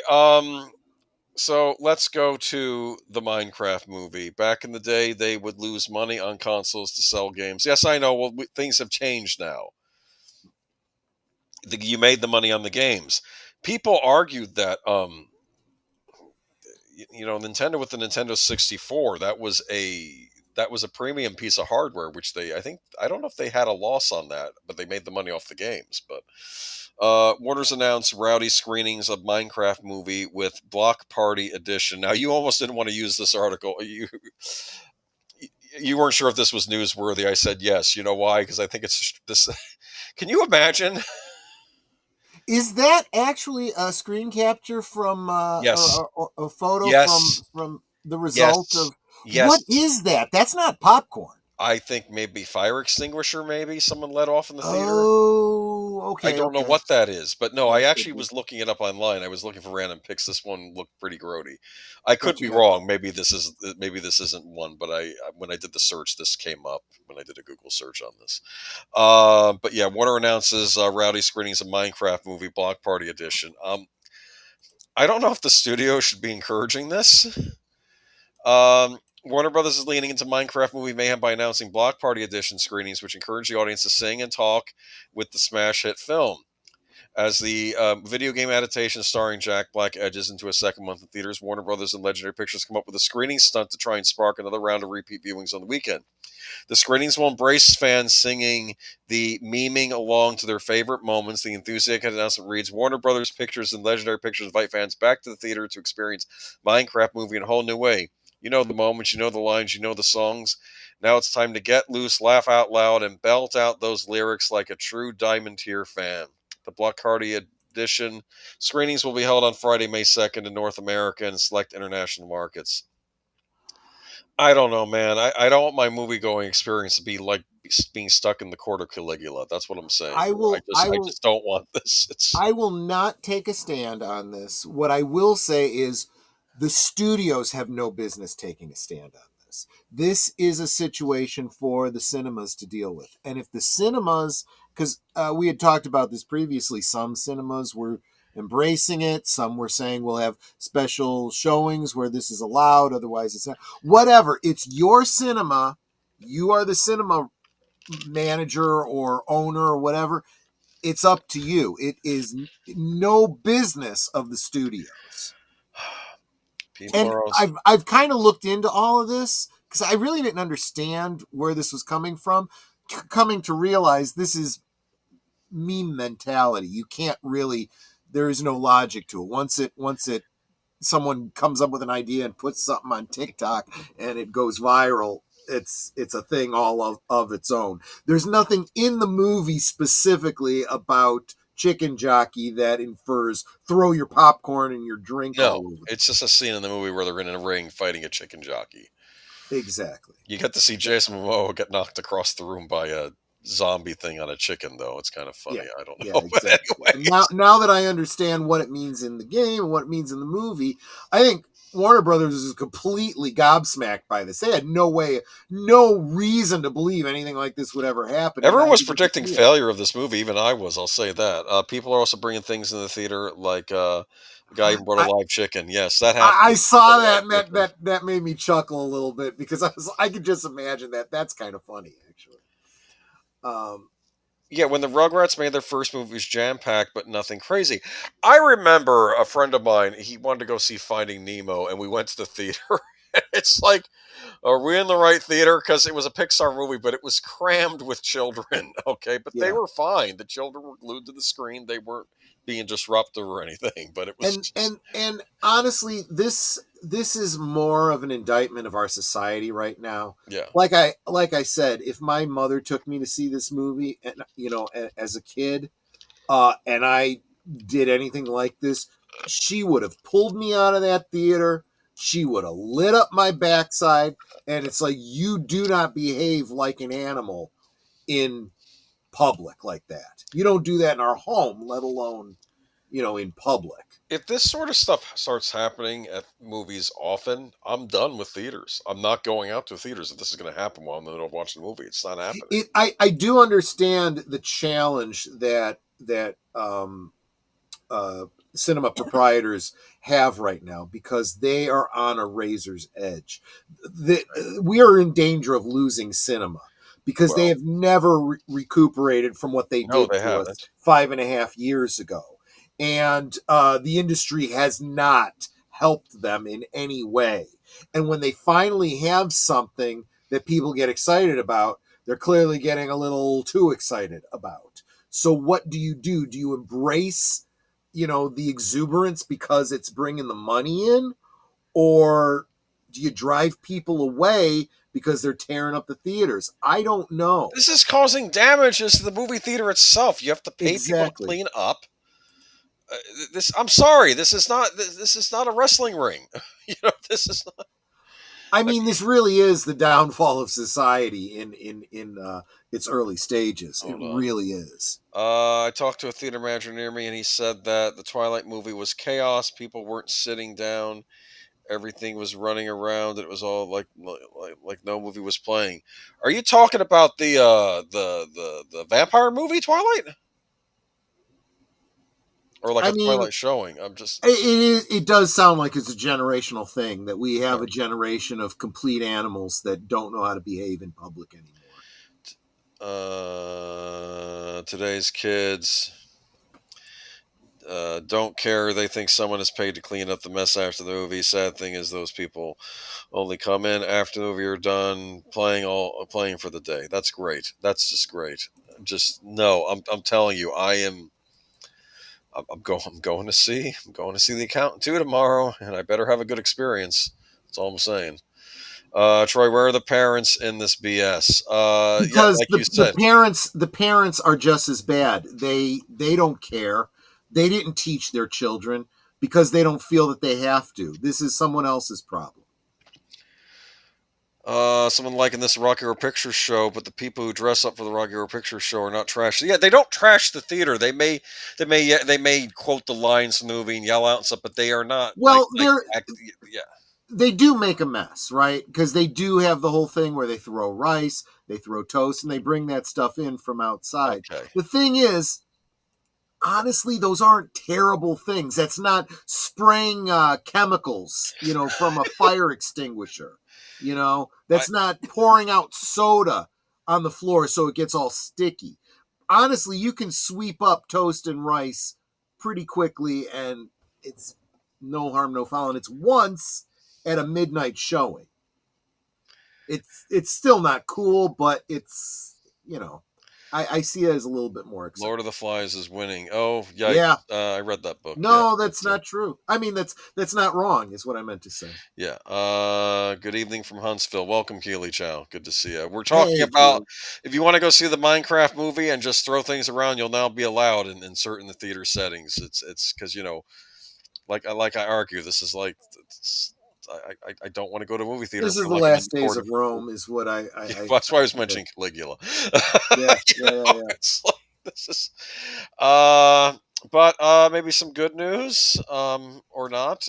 We have Well, and let's face it, this is a little bit speculative, but well, we're going to tell you what we do know for sure. did I do Tremors for good old days a while back? At I one don't point, you remember if I did, yeah. did. We did Yeah. when what's his name passed? Oh, that's right. The bloke that played Remo Williams. Yeah, that's right. Because I'm a big fan of uh, big fan of this movie. Like I said, this was actually, I think it was like on a President's Day I saw this, and I had Yeah. off from school. My mom took me to the movies. She asked what I wanted to see, and I said Tremors, and I had a What good is this time. sandworm called, Boomer? Graboid. It's a graboid. So I had mentioned this on a previous stream, and someone had said, "Oh yeah, that Tremors, a new movie that's been in development hell forever." I'm like, but there's a big change.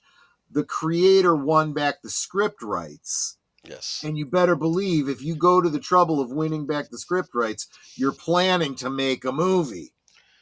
Don't make them CG. Well, okay. Anyway, Stampede Entertainment, the team behind Tremors, in its first three sequels, have won back the rights to the original script for the 1990 classic. This allows director Ron Underwood, writers Brent Maddock and S.S. Wilson, and producer Nancy Robert to have some creative control over the future of their creation after being shut out by Universal Studios' three most recent sequels. Precisely what they're able to do with the rights they have, however, is still up in the air at this time. We aren't reading outside ideas. We are discussing a return to perfection sequel and one or two more outlandish ideas featuring graboids in new settings. The team wrote on their website. They continue, whatever we decide to pitch to Hollywood, it will not be a remake of the first movie with a new cast, nor will it be a version of our original script for Tremors 5. We are considering ideas that feature the return of Kevin Bacon as Val, but no promises. Bacon reprised the role of Val McNee for the pilot for a Tremors TV show back in 2017, but Sci-Fi passed on the show. The pilot never saw the light of day, but you can watch the trailer. This is lost media. Okay. Stampede has Yeah. also enlisted Christian Francis to write a novelization of the original Tremors script, which was titled Beneath Perfection. Francis has authored novels based on Wishmaster, Session 9, and the forthcoming In the Mouth of Madness. Uh, um, on that note, since their script was not titled Tremors, it's likely they can't use that title for any of their own projects. Stay tuned for more as we learn it on all things Tremors. This is something I've noticed. I could be wrong in this. I'll have to look for an article on this. Are movie novelizations now making a comeback for movies that never got novelizations? I hope so. I really do. Honestly, I'm in the middle of reading Batman Resurrection, Right. and I'm thinking, is there a novelization of the first Batman movie? There had to have been. There had to have been, and I'm thinking I might want to get it because there's always great little details that are in the books Yes. that are left out of the movie. You know, I mean, it's the problem of the medium. Plus, you often get the inner monologue for these characters and so forth. And as I'm reading this book, I'm like, I had forgotten how much I really love, novelizations. Yeah. This Yeah. one, of course, being a novelization for a movie that never existed, but you know what I mean. I think there was a Rocky novelization that was written by Sylvester Stallone himself, actually, which I'm kind of curious about. Believe it or not, the novelization for Grease was actually really, really good. I know that's mind-boggling. Oh wait, someone was saying something about Tremors. When I saw Tremors in the theater, something. Oh well. Oh, here, I'll bring it up. Thank you. When I saw Tremors in theater, the theater started showing Sleepwalkers instead. People complained, so they had to wait until the theater fixed the problem. Oh man, I'll tell you.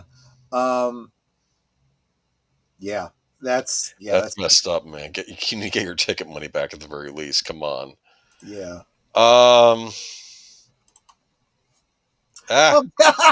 We're fighting to bring up the next Shazam! article. Fury of the Gods. Did you ever see this movie? I didn't see the second one. I saw the first one. Yeah, I didn't see it either. For some reason I just said no. I think I realized I might even have it on DVD. I just haven't gotten around to it. That one and Black Adam. That I think that's why I didn't see this. I think I was annoyed that Black Adam is not the villain in this movie, but we also don't have the villain that was introduced at the first Shazam movie, which was what, Mr. Mind, the caterpillar thing. We don't get that either in this sequel. I think they keep doing that, where they introduce things and they don't follow up on it. It's just not worth it. Shazam! Fury of the Gods director reveals he never wants to direct another superhero film. Director David F. Sandberg reveals he's done with superhero movies after fans got very crazy and angry over Shazam! Fury of the Gods. Shazam was one of the few DCEU characters who got their own movie without any connection to the Justice League before James Gunn's DCU reboot of the franchise. What do you mean without any connection to the Justice League? It took place in that last universe. Anyway, Shazam holds an extraordinary 90% critic score on Rotten Tomatoes, standing at the third spot in the DCEU's Rotten Tomatoes rankings. On the other hand, Shazam! Fury of the Gods holds a 49% tomato meter on the 13th spot, just above Justice League's 39%. That means the movie won good. In an interview with Games Radar, Shazam! Fury of the Gods director David F. Sandberg revealed he no longer wants to make a superhero movie. Oh, I'm sorry, repeating myself. But yeah, he said it just wasn't worth it. And unfortunately, the Shazam sequel focus did not bring enough fresh ideas to the table. And by then, they had already moved on to the gun. This isn't, and this is me just beating my head against the wall going, they still don't understand. Two things here. First, blaming the fans again. So screw you. And secondly, this isn't just superhero movies. This is franchise. This is anything that's a franchise. If you're not willing to put in the effort to understand the franchise, to understand the lore, don't do the damn thing. Because yes, the fans will rebel if you screw it up. If you can't handle it, don't do it. It's like trying to do your own plumbing when you don't know how to do it. Fix your own car when you don't know how to do it. If you're going to screw it up, and who are you going to blame? The car company? There were things I liked about the first Shazam movie. I liked that whole scene with the whole Marvel family, getting the Yeah, powers at the end. That was really cool, I thought, his adoptive yeah. family. And That first movie, I actually thought was pretty good. There was a yeah, lot of things I really liked about it. yeah. I anything I had a problem with, I would kind of nitpick. I think the biggest problem I had with it was I felt it was too much like Big, and it's not supposed to be. Billy Batson, when he becomes Captain Marvel, is supposed to have the wisdom of Solomon. He is not supposed to still be a man boy with superpowers. That's true. You have a point there. He's supposed to have the wisdom of Solomon. Did you notice, there was a wonderful scene in that one Batman, Superman, Public Enemies movie when Captain Marvel shows up and says, "It doesn't take the wisdom of Solomon to know that you should stand down." Remember what he said? Yeah. Is this Helen Mirren's worst movie? No, that would be Caligula. But anyway, Yeah, good point. I felt that I was watching a review of Caligula because I could never bring myself to watch that movie. But this guy was reviewing it, and he's like, "This movie's wrong on a lot of levels because it has Helen Mirren in it, and I greatly respect this great British accent. I'm seeing more of her than I would normally see." And he's like, like in scenes, and like it's like Yeah. it feels wrong because yeah, she's an attractive woman in that movie. I mean, in fairness, that's not the only movie that you see a lot more of Helen Mirren than, I guess, but that was a very explicit. It was a disastrous movie. Yeah, I don't know, but I just don't get what's going on here. I think she played yes, she did. Kind of Yes. did, yeah. But I don't know. I think she was a priestess too. I don't know what was going on. To be fair, I don't know how accurate that movie was to ancient Rome either. Let's be honest here. There was probably some liberties taken there. I mean, Caligula was a monster. I'm not saying he wasn't, but it's just he was nuts. Yeah, he was knuckin' futz, as you would say. Right? Knuckin' futz, yeah, exactly. I don't think Tom from Midnight's Edge After Dark says the directors are casted and have no say in the film they are directing. I wonder about that because to be fair, I did like the first Thor movie. They made a big deal out of casting Kenneth Branagh. Remember, you have Kenneth Branagh directing this Thor movie. It's like, oh, that makes sense. He's the Shakespeare guy, right? So yeah. All right, moving on to this was kind of let me just read it. Jeremy Renner reveals Disney. Wait a minute. I did it again. I posted the wrong one. No, you didn't. My apologies. You didn't. I think I screwed up. Oh no! I was trying to be careful tonight. Okay. Well, we'll leave it on the Shazam picture since it's super related. I forgot to put a picture of the Jeremy Renner article. It wasn't you. Oh, okay. Actor Jeremy Renner, who plays Hawkeye in the Marvel Cinematic Universe, recently shared that Marvel Studios wanted to return for a second season of Hawkeye. Disney Plus but only offered him half the salary from the first season. Speaking with High Performance, Renner said they asked me to do season 2, and they offered me half the salary. And I'm like, wow, it's going to take me twice the amount of work for half the amount of money, and so 8 months of my time essentially, and I have to do it for half. I'm like, I'm sorry. Why? Because you think I'm only half of the Jeremy because I got ran over? Maybe that's why you want to pay me half of what I made on the first season. And this is not Marvel. This is just like Disney. Not even really Disney, Renner said. It's just the penny pinchers, the accountants. I told them to go fly a kite. Just at the insult offer. So we did. I think a lot of people are at the point where they're getting, you know what? I do need a paycheck, but is it worth it? Getting into this genre stuff, getting into Marvel, getting into Star Wars, where these movies are failing and failing and failing. It's hurting people's careers. And I've been saying this all along. It's like you look at a script and you think whether or not it's a good role for you, but you've also got to look at the business and the market and the lay of the land, so to speak. You've got to be wise in what jobs you take.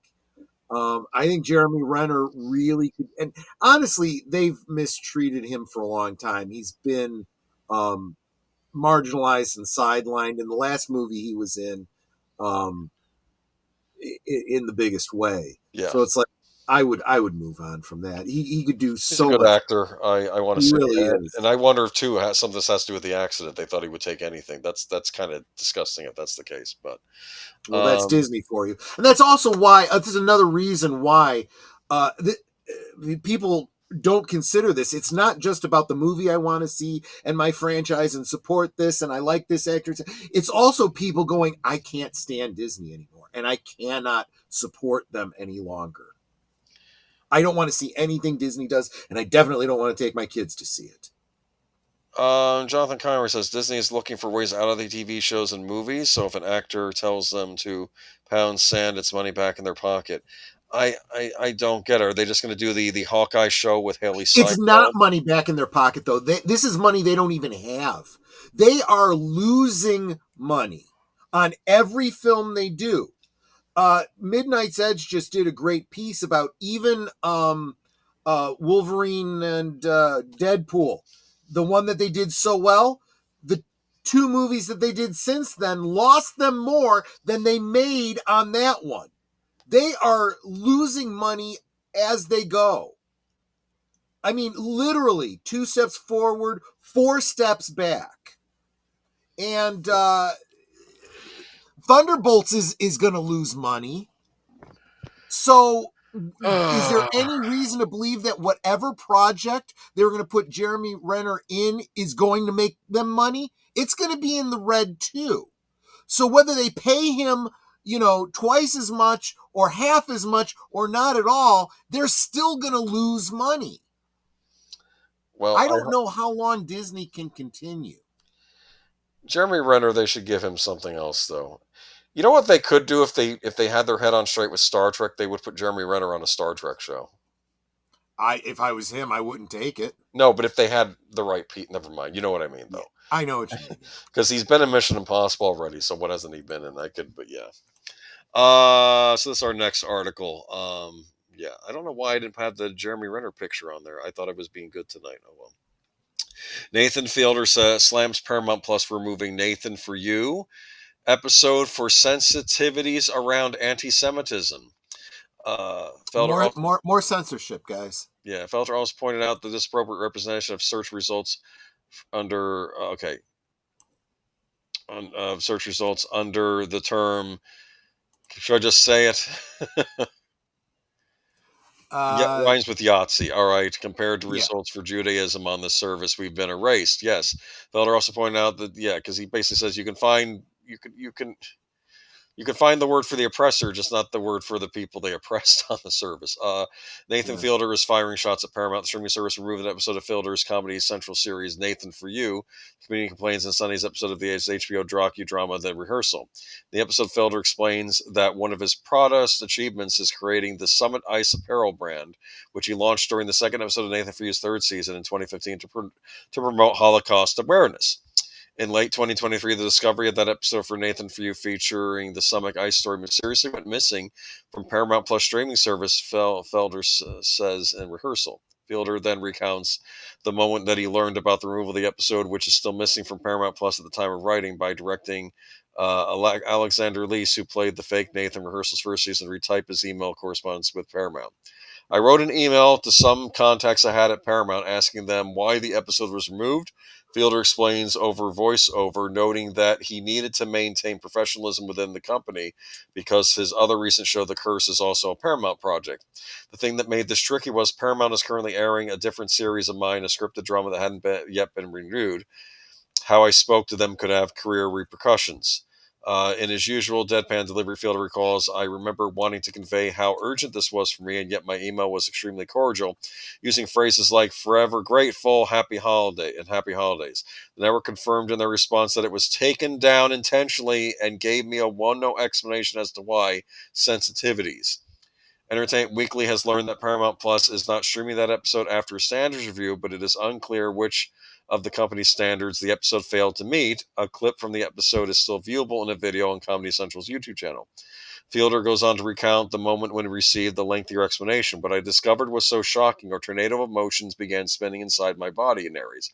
The email said, in late 2023, a decision was made by Paramount Plus Germany to remove the episode in their region after they became uncomfortable with what they called anything that touches on anti-Semitism in the aftermath of the Israel-Hamas attacks.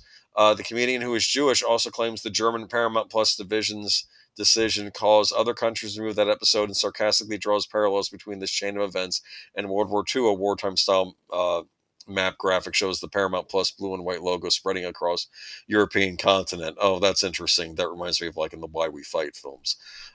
This act by Germany triggered the attention of other European Parliament branches, and they pulled the episode too, he says. Before long, the ideology of Paramount Plus Germany had spread to the entire globe, eliminating all Jewish content that made them uncomfortable. This is real, by the way. Fielder also shares statistics about the programming currently available on Paramount Plus in the United States. On the Paramount app, there are 50 results for the word that rhymes with Yahtzee, 10 for the mustache man, and 0 for Judaism. He says we've been erased. Fielder claims about those words results on Paramount Plus were correct in the time of this writing, with titles like the Smithsonian's channels, The Hunt for the Something Gold Train. Anyway, we know what that word is, right? I prefer to say German National Socialist. There you go. German National Socialist.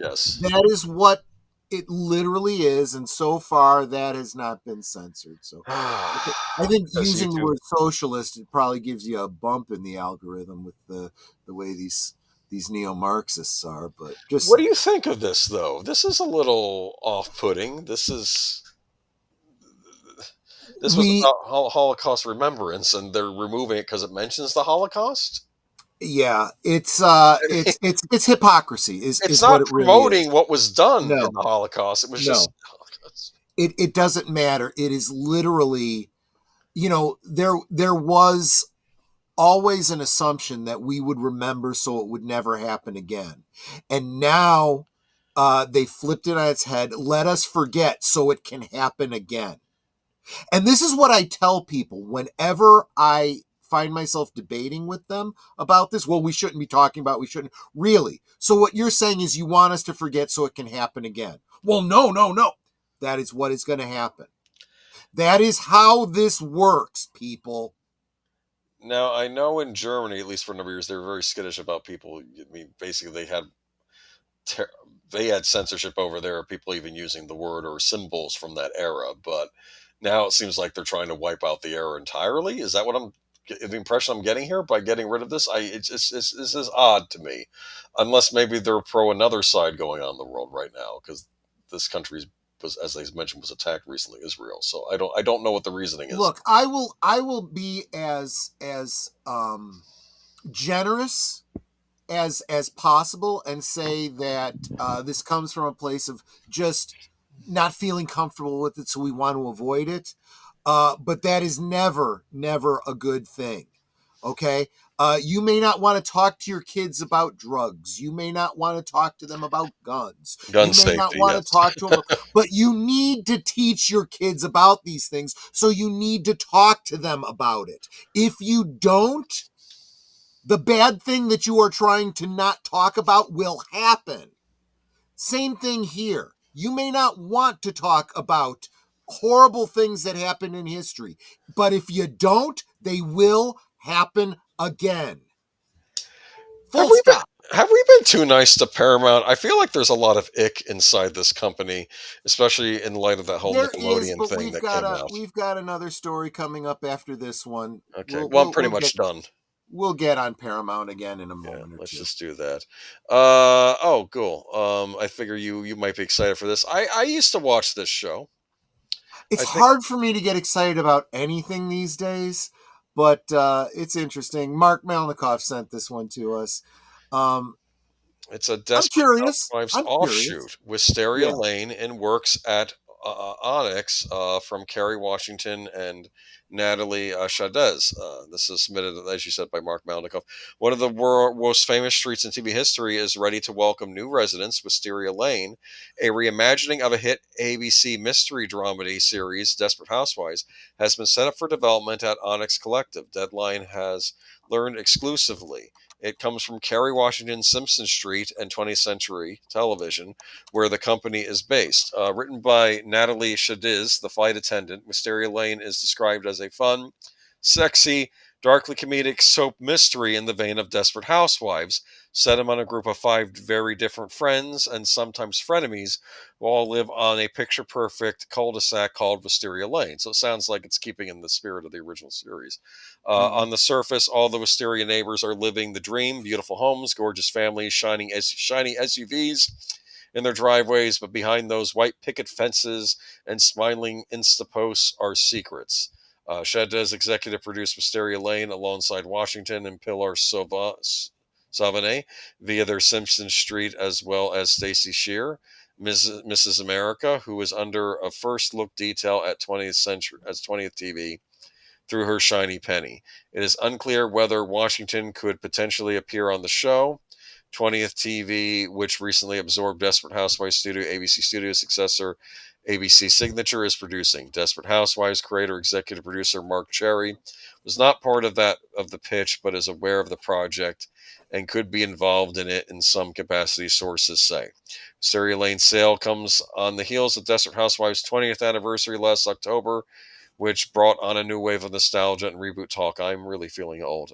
In November, Cherry admitted that about 70,000 people have asked him about a reboot, as fans' passion for the show and interest in revisiting it remains strong 13 years after it ended its 8-season run on ABC. The cast have been fielding endless inquiries too, with Longoria saying earlier this month that she would be the first person to sign up for a Desperate Housewives reboot. There are no current plans for characters from the original series to appear in Wisteria Lane. While speculation about the potential Desperate Housewives follow-up, revival, reboot, sequel, spinoff, and other offshoot has been rampant for more than a decade, this marks the first real stab at expanding the franchise. In addition to Buffy and Prison Break reboot pilots for Hulu, 20th TV has a Malcolm in the Middle 4-part sequel at Disney Plus, with efforts to get Scrubs reboot off the ground also underway. Your thoughts? I'm not gonna even comment on the Buffy one, but as for all Also, the the other, Scrubs one, because I thought Scrubs is now offensive now. Weren't they saying that? Like, oh, I there's don't new know. people I done don't on there. care. What do you do now? Yeah. I am at the point that I don't give a flying fig what anyone says when they're offended about something anymore. I really don't. I see no reason that any of these, other than Buffy, all the rest of these, I think, can easily be, if it's like this, an offshoot. The story that you loved, it happened. Now this is the same, picket fence neighborhood, just with different people living here now. It's a generation later, but they have wacky stories too. You could do the same thing in a hospital with Scrubs, new doctors and whatnot. Why not? I have no problem with that. My concern, and it's probably not even a big deal, but I want to know how they're going to handle the location of this, because Desperate Housewives was filmed on the back lot that no longer exists anymore. All those houses were torn down. One of the houses that one of these women lived in was the house that they filmed the Addams Family in. Or no, I'm sorry, the Munsters. Oh, I'm sorry, it was cool. the Munsters. That was Yeah, an and it's iconic gone. street in TV. Yes. It absolutely was. And in fact, those houses showed up in a whole bunch of different TV shows and movies, and they're all gone now. So where are they going to film this? They need to make originals, no more reboots, prequels, and sequels. Studios need to stop playing safe. I mean, if they're trying to do something in the spirit of the original Desperate Housewives, but with Yeah, new see, characters, this is what I'm getting at. I don't want to see anything coming out of Buffy. They'll screw it up. But if they want to do a Desperate Housewives like modern story, I don't see a reason that they can't say it takes place in the same universe, on the same in the same neighborhood. It's all different people. Kerry You know, Washington's there comes, involved. It's going to be huh? Desperate House. Oh, he thinks that because Kerry Washington's involved, it's all going to be they're going to do like a all black women cast. I don't know. He's calling it now. I don't know. Well, you know, We'll see. neighborhoods change. That's saying. true. That's true. You know? I We'll mean, see how it does. I again, this is one of those things where because it's not an established lore, if they want to change the profile of the neighborhood, don't have a problem with it because it happens in real life. It could also be a wisteria lane in another part of the country. There are probably more than one wisteria lanes. Maybe it's just we want to do a thing about housewives and their dark secrets, but we're not going to have it. We'll just have it on a different wisteria lane in another part of the country. I don't know. It doesn't make a lot of sense then to call, because then there's no connection other than the name. That's my guess what they're going to do. So you would cast whoever you wanted, I guess. I assume they'd have to be rich people though, right? Or at least well-to-do or upper middle class if that exists anymore. I'm not I don't care. I don't have any problems with this. Am I looking forward to it? If it turns out to be good, I might watch it. Every city has an Elm Street. Yes, that's true. That's why they picked. That's probably why Wes Craven picked that name, right? Nightmare on Elm Street. So you think it was in your city, right? Well, there's where it was filmed, so where I would assume it actually took place, and then there's other cues that imply that it was in the Midwest, so it should be like in the Chicagoland area, maybe. I don't know. Maybe. Other big television news. Yeah, I think I sent this one to you. I don't. I know more about this show than I care. I didn't know this had gone on for 5 seasons. It is the show that doesn't end. And let me tell you something. Don't consider this a victory. It got 5 seasons. That's a success story. Any show that gets 5 seasons, that's a success story, even if it gets canceled after the 5th season. This is a. I don't want to talk about it. Anyway, okay, let me just read the article. I can't. I know more about the show than I can't. I've seen a lot of this show. Okay, don't ask me why. Don't ask. It's personal. I can't get into it. This is my streaming world and my real life combining, and it's not good. Okay, CBS has canceled the reboot of The Equalizer after 5 seasons. Variety has learned the series, which is led by Queen Latifah, was the last remaining bubble show at the broadcast network. The season finale airing on May 4th will now serve as a series finale. Now, I will say this. In the old days, we used to have these things called networks, and they would show these big TV shows that people would sit down and watch.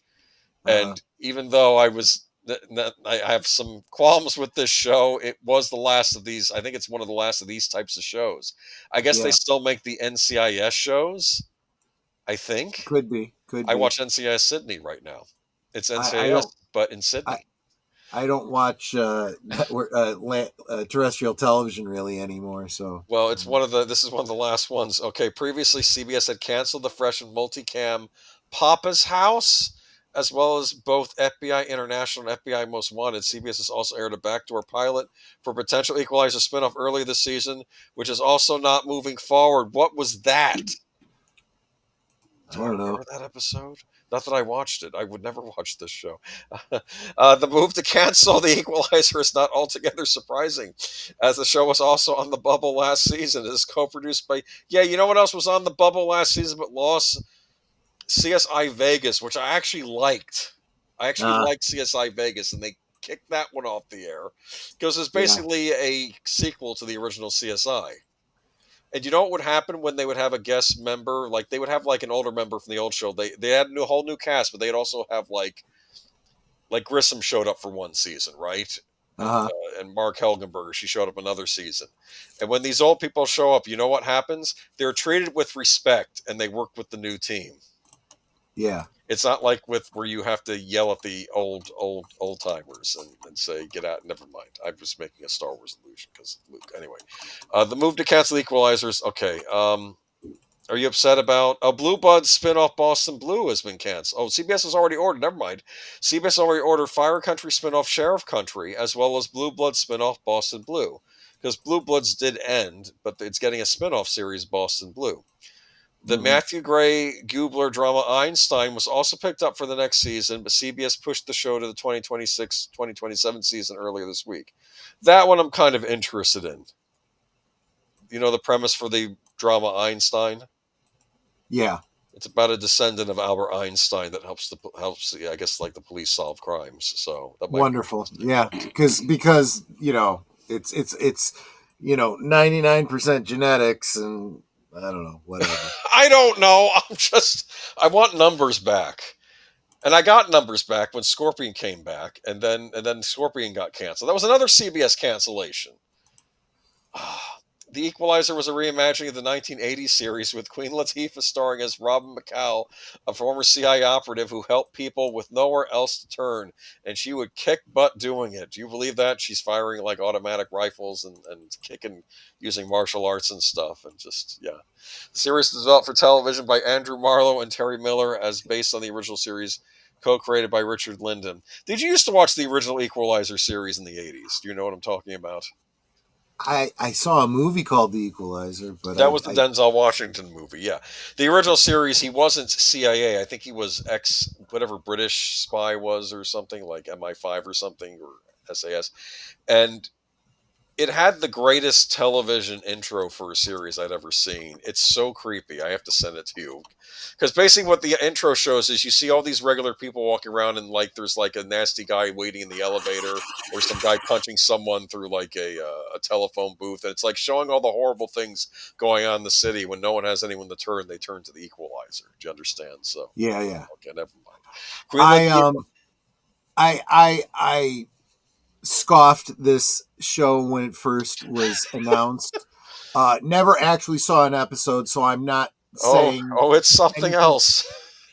I'm not saying anything one way or the other about it.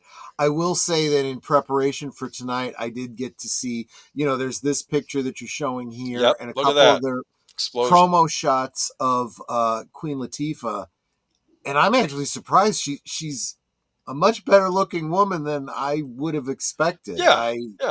I mean, who knows? Maybe there's a lot of Hollywood magic that goes into it, and makeup and whatnot. But I'm like, Queen Latifah, I didn't know she was not a bad looking woman. Yeah, I mean, but no, I have no idea. I mean, I have no idea about the show. It wasn't my thing anyway, so I didn't care one way or the other. it's not. It had one season that was particularly woke. Now they only do woke episodes once in a while, and not that I've seen it. Not that I've seen it, because I would never admit to that on a live stream that I might have watched this series. And again, things like this, if you're not ignoring what went before, and you have someone else taking over and doing the same thing and whatever, and they're of a different race, a different color, whatever, I don't see a problem with that. It's when you go, I am going to tell this story of this character, but now this character is going to be opposite gender and a different race. It's like, well, then it's not that character anymore. I mean, there was differentials even in the Denzel Washington movies, but I still felt they were keeping to the spirit of the original show, because it's Denzel. He's a leading man. And it's, instead of him being British, he's ex-CIA, because I think it was like ex-British SAS or something like that. He was Gotcha. I forget the actor who played him. I thought Equalizer was a soccer team. Let's move on. I've spent too much time talking about the Equalizer for one lifetime. CBS Trump mediation heats up as Paramount moves towards settlement. Yeah, this is, I don't, it doesn't matter what you think about Trump. This is a matter we need to discuss, because it relates to a potentially huge, well, no, not potentially, it absolutely is a huge pivot point for a major studio, and it's going to have major repercussions on the entertainment industry. Paramount Global is reportedly preparing to offer a settlement to President Donald Trump in his $20 billion lawsuit against CBS News, signaling a significant shift as mediation between the two parties officially begins. The lawsuit centers on 60 Minutes interview aired last October featuring then Vice President Kamala Harris, which Trump alleges was deceptively edited to favor his political opponent during the final stretch of the 2024 election. According to sources cited by Financial Times, Paramount's board discussed financial terms for a potential settlement in a meeting held April 18th. One individual familiar with the matter stated the payout could reach into the tens of millions of dollars. While CBS's legal team has maintained that Trump's defamation case is without merit, Paramount's leadership has shown growing interest resolving the dispute, particularly in light of the ongoing merger efforts with Skydance. They're trying to merge with a... Yeah. It's like we need to get this off the books so that we can get on with business. At the center of this legal storm is Sherry Redstone, the billionaire owner of the studio. Though she has officially recused herself from the settlement negotiations, insiders say Redstone has made it known to the board that she supports moving forward with the deal. Yep. We can't just be at a standstill. We have to move forward, she reportedly told board members. Redstone's concern stems not only from the lawsuit itself, but from growing unease about CBS's recent editorial tone. According to a person close to Redstone, she has been concerned for a while now about the balance of CBS News. And herein lies the crux of the problem. The people at CBS are scared to death of this merger. They're doing everything they can to torpedo it because they know that Paramount's going to come in and so many of them are going to lose their jobs. Listen to this. Her frustration reportedly deepened after a 60-minute segment covering the Israel-Hamas conflict aired in late 2023. Redstone, who is affiliated with organizations that oppose anti-Jewish discrimination, raised her concerns at a public conference last October. She got angry about a segment they aired about that conflict. Further complicating matters is Paramount's proposed $8 billion with Skydance Media. Although Carr's...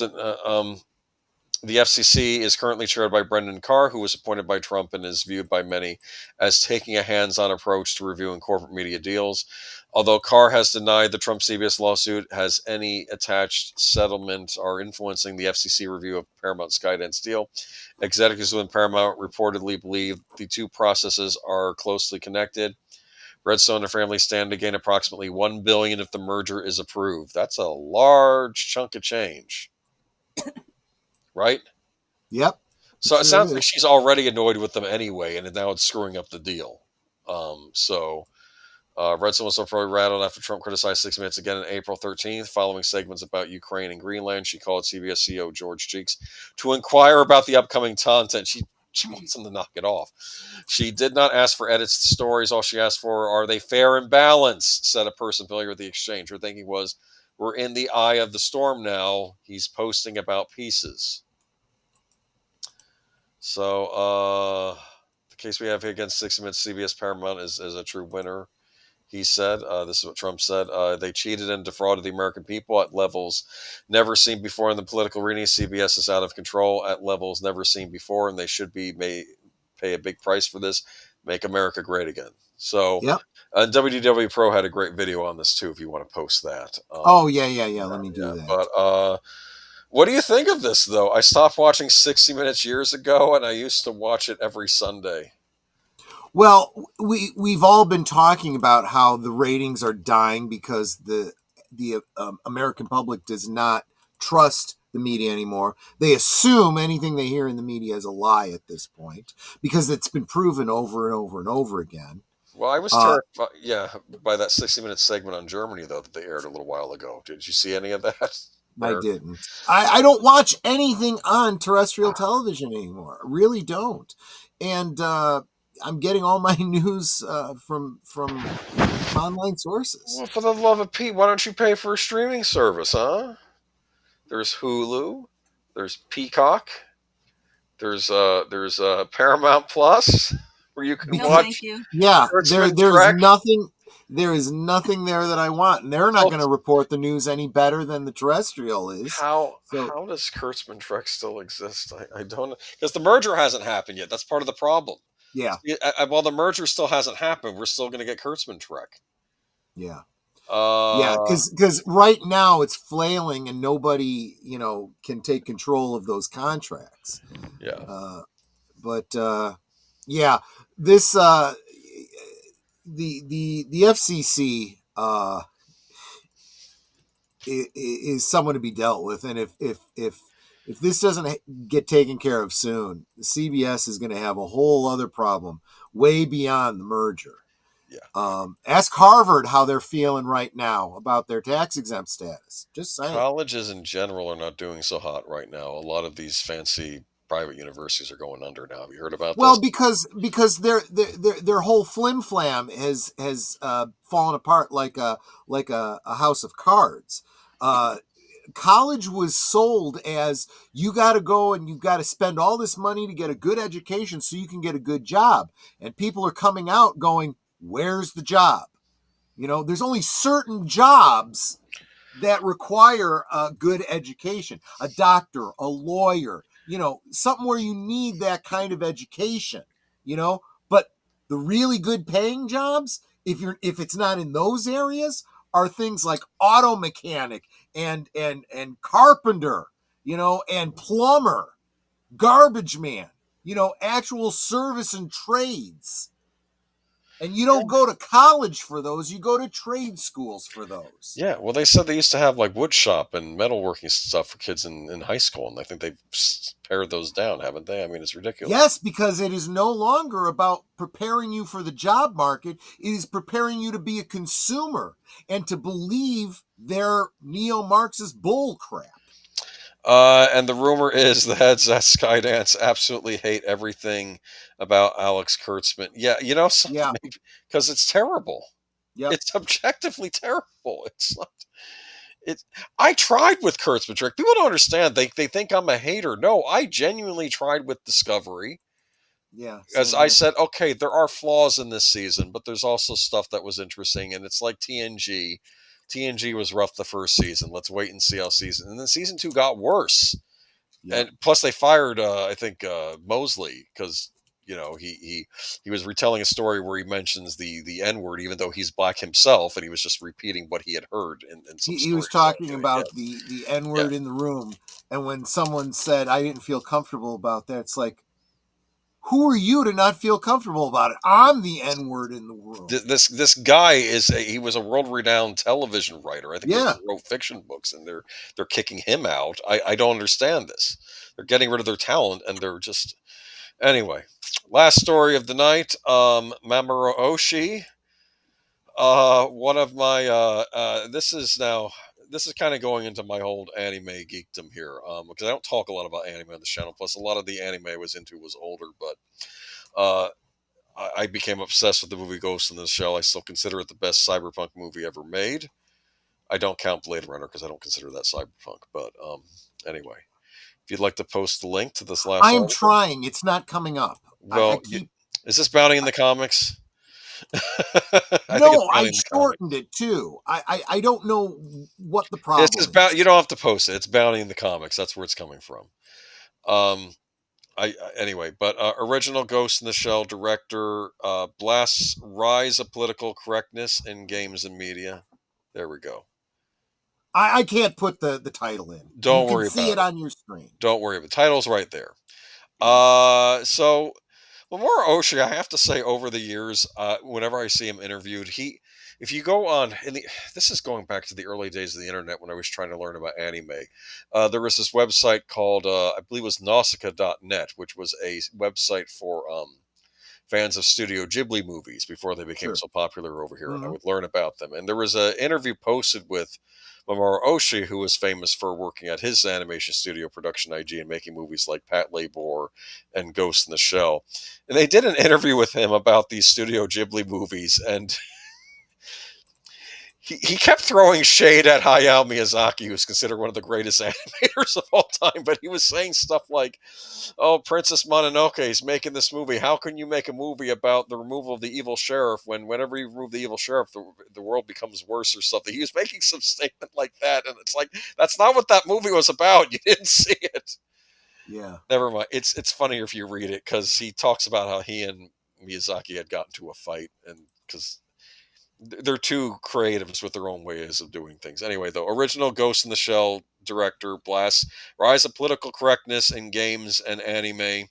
You can't even talk about someone being beautiful or not without being accused of discrimination. In the opinion of Ghost in the Shell anime film director Moro Oshii. While the concept of political correctness may have been born from a place of genuinely good intent, its overemphasis on recent years has had a profoundly detrimental effect on not just entertainment media but society at large. His thoughts turned to this specific topic. The director proceeded to assert political correctness started with the aim of giving legitimacy to socially vulnerable groups, and that's not wrong. In a mature society, that's a natural responsibility, added the Ghost in the Shell lead. However, the problem arose when, starting from that point, they ended up elevating the socially vulnerable to a position of power. They get priority admission to schools and preferential treatment in employment, Oshii continued, before making a surprise reference to the specific operations of narrative consultation companies like Sweet Baby Inc. What's more, there are companies that charge outrageous consulting fees to guide them through the process. Game companies, for example, are being asked to pay millions of dollars by these companies. Bringing his attention back to more specific experiences, the mobile police Pat Labor director then explained, because it directly relates to my work, I have a strong aversion to bringing political correctness into the worlds of games and anime. After all, everyone who plays games wants beautiful or cute characters, he asserted. I'm no different, so why do we have to include unattractive ones? Entertainment is fundamentally built on aspiration, Oshii argued. If you deny that sense of aspiration, you strip away the very foundation of what makes entertainment meaningful. These days, you can't even talk about someone being beautiful or not without being accused of discrimination. Western games have really become terrible, he then declared, all because of political correctness. That's okay. They're going to be charging $80 for them soon. So I'm sorry. Anyway. Closing out his thoughts on the matter, Oshii turned to give his opinion on Disney's failed live-action Snow White, telling the outlet, fairy tales are valuable precisely because they can be reinterpreted over and over again. That's the nature of the classics. I've reused Little Red Riding Hood many times myself, saying that only the original version is valid and rejecting all others, that's a problem in its own way. But when those reinterpretations are used as a platform for political messaging, that's a whole different matter. Notably, this is not the first time the director has shared his thoughts on political correctness with PN News, having done so earlier this year for his February 2025 column. Critiquing the twist of the theatrical 2019 CG animated film Dragon Quest: Your Story, wherein it is revealed that the film is not an actual adaptation of Dragon Quest V, but rather an isekai story centered around a real-world protagonist, Oshii declared, people play games because they want to escape reality. That's the whole point of games. If we're making a brief detour to decry, it's the same with political correctness today. Why do we have to bring real-world issues into the world of games, he asked. If the purpose is escapism, then of course you'll only see beautiful girls. That's completely natural. Honestly, I want to ask, why should you have to pay money just to be lectured? As of December 2023, Spencer is the editor. Okay, sorry, that's Pounding the Comics. What do you think? I think he's right. I think he's absolutely right. Basically what he's getting at is this this snowflake culture is ridiculous, is what it comes down to. Did you know the origin of the word political correctness, that saying, where that comes from?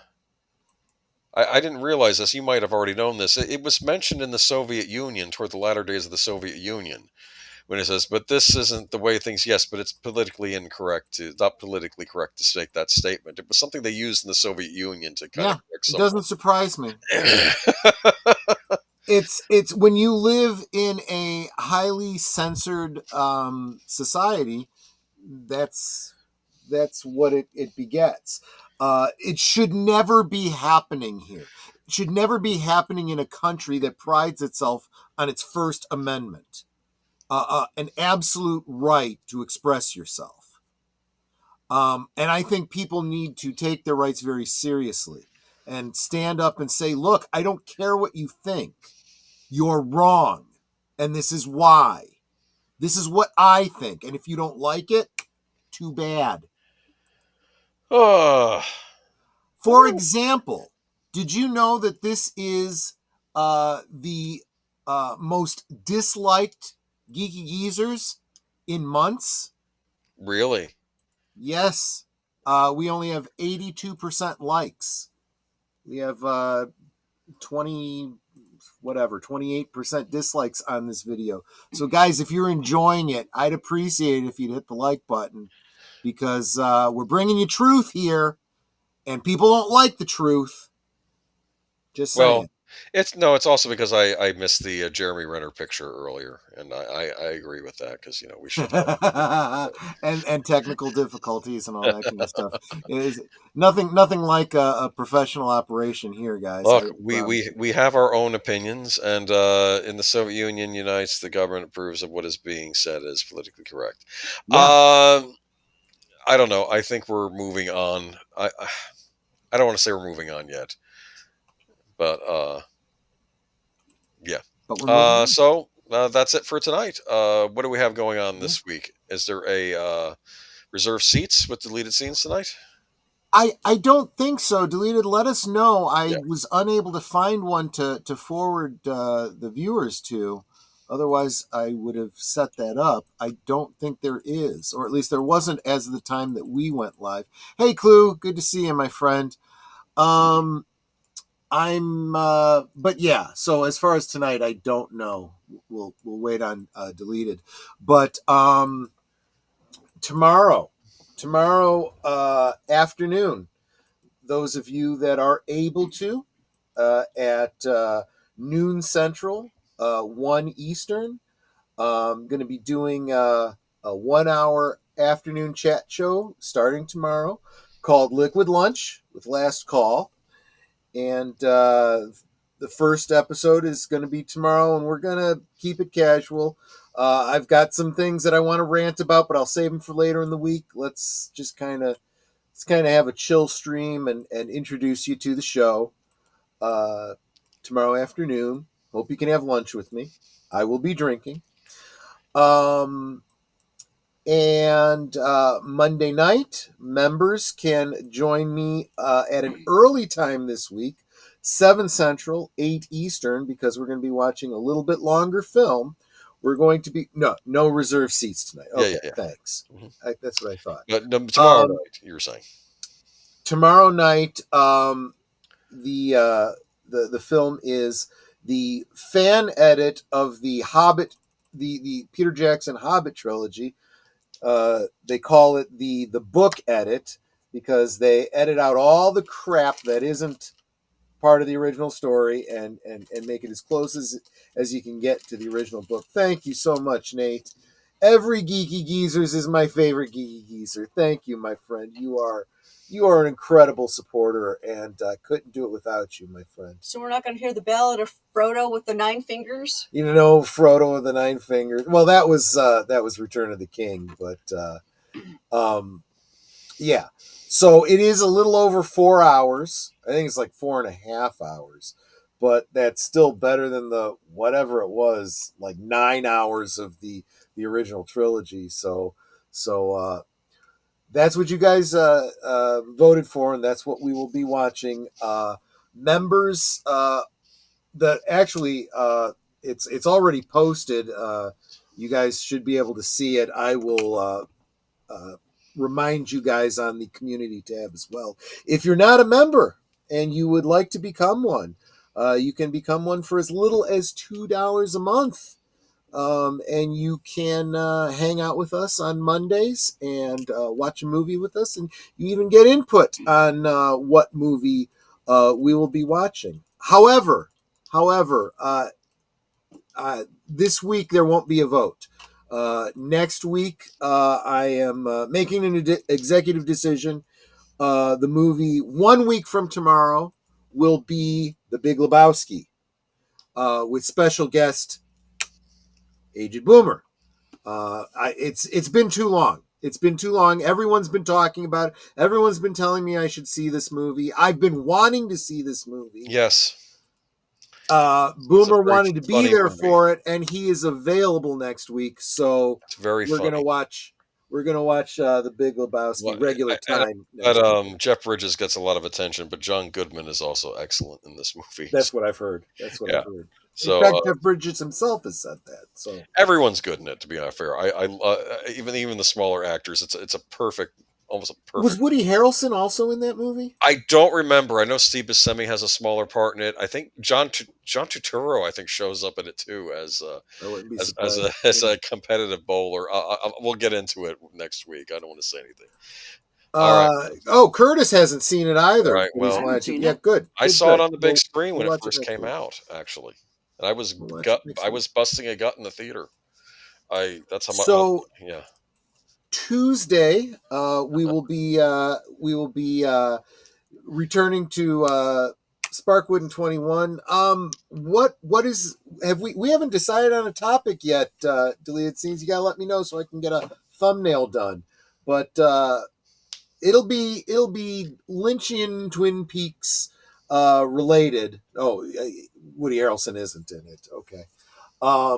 We'll be talking Twin Peaks and David Lynch in some capacity at 7:30 Central, 8:30 Eastern on Deleted Scenes channel on Tuesday. Followed immediately thereafter on my channel for the return of Blake 7, the premiere episode of season 3.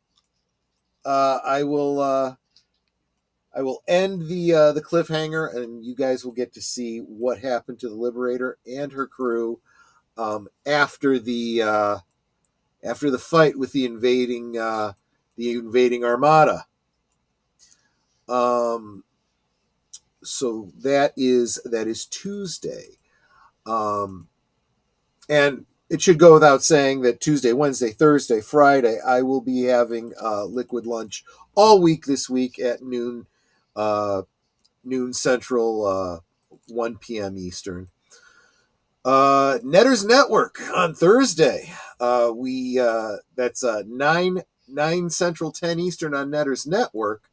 Very special guest who's here in the chat. Who is that, Netter? That will be Curtis Selby promoting his brand new channel. Nothing to see here, citizen. Nothing to see here, citizen. Which seems like a bad marketing ploy for his channel, but we will talk about that on Thursday. Nothing to see here on Thursday. No. Followed immediately thereafter by Deleted Scenes Coming Attractions on his channel, where he'll take us through the rest of his weekend. Friday, remind me, I believe you have a Films with Friends, Big Al and Deleted Scenes. I believe that's Marooned on Friday evening, something like that. Let us know. But then immediately after that, maybe not immediately after it, on my channel, 9 Central, 10 Eastern, Last Call with Troy Pacelli, Agent Boomer, Netters Network, and maybe someone else. We're not committing to a topic yet because I got to see if I can pull in a guest we've been trying to get. His time has freed up, but it may be short notice. We'll see. Not as short a notice Keeping our as he fingers gave me crossed on that we'll have a Saturday. special guest. Yes. No. I'm going to leverage this a little bit because I say this is short notice, but he gave me even less short notice on Saturday. Saturday morning, I wake up and I see a note from him. Hey, can you be available this evening for a show? And I'm like, damn, okay, let me make this. And this was when I was literally on a stream with Real Wade Nation Gaming Clips on his Rumble channel. I'm like, I'm literally in a stream right now. Yes, I will make myself available to you. So I'm gonna twist his arm a little bit on that one. Yes. But there's no promises. He may not be able to make it. So we'll see what the topic is going to be on Friday. Whatever it is, I'll be drinking. And then Saturday evening, Retro Cinema on Netters Network, 9 o'clock Central, 10 Eastern. We'll be watching, I want to call it a Tarantino film, but it's not. Yes, I know. She's doing the charades over here. I want to call it a Tarantino film, but it's not truly a Tarantino film. It is an anthology film in which Tarantino is involved.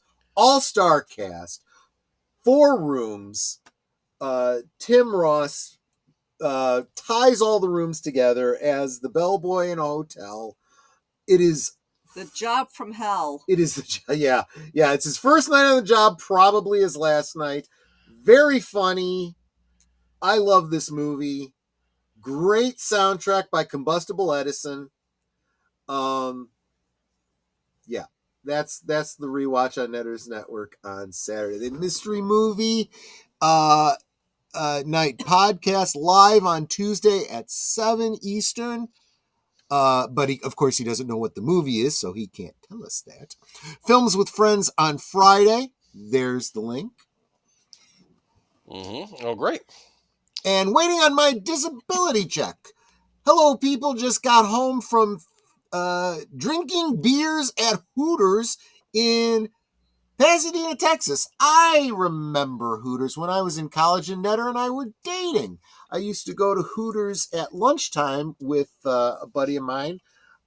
Used to go and drink, because I was in the middle of classes, I would drink non-alcoholic beer to go with my hot wings. I love those hot wings. They had great wings at Hooters, yes.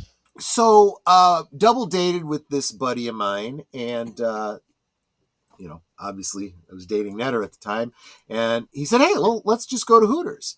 And Netter was like, and I'm like, I don't know. Hooters is fine. They got great hot wings and whatnot.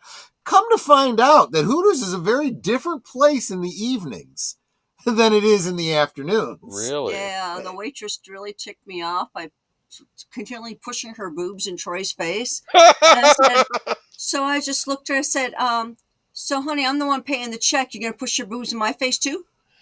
And she just kind of gave me this look, backed up from Troy, and then strutted away. She did not receive a tip. Okay. But I don't know. I don't know what. But now I hear that you can get drive-through or curbside for those wings at Hooters. So Okay. Might have to go back for because I miss those. I really did like those Hooters hot wings. They were really, really good. Yeah. But, the wings are there good. All right. I've tried making them at home, and I've never made them quite the same way. It's just not the They're same. special It there. really isn't. But thank you so much, Deleted, dropping all those links. You just dropped the Retro Cinema link as well. You're Johnny on the spot with those links. He's blue wrenching. He really is. Super appreciate it, my friend. That is the week, guys. Want to thank you all so much. It can be a bit disheartening when I do see that maybe some people stopped by, didn't like what we had to say, and hits the thumbs down. But it's really you guys that are still here and who are hitting the like button and sharing it out and super chatting and membering and all the other things you guys do to support us. Honestly, I am not at all exaggerating when I say I could not do this if it weren't for you guys. I depend on you. Hopefully you can depend on us for entertainment and information. Has anyone seen Thunderbolts yet? How is it? I have not. Steven has. Deleted Scenes has a review up, and so does Big Al over at Big Al Presents. So I would definitely. In fact, Deleted, if you could drop links for waiting on my disability benefits, drop a link to your review and to Big Al's review. I would greatly appreciate that. And don't forget to go check Criticlist as well, criticlist.com. A lot of other great reviews over there as well. That's it from me. It's been a night. All right. It's been a night. I am not promising anything on the outro. There may or may not be closing credits. Don't know. We'll see. Good night, y'all. Take care, everyone. See you later. Bye-bye.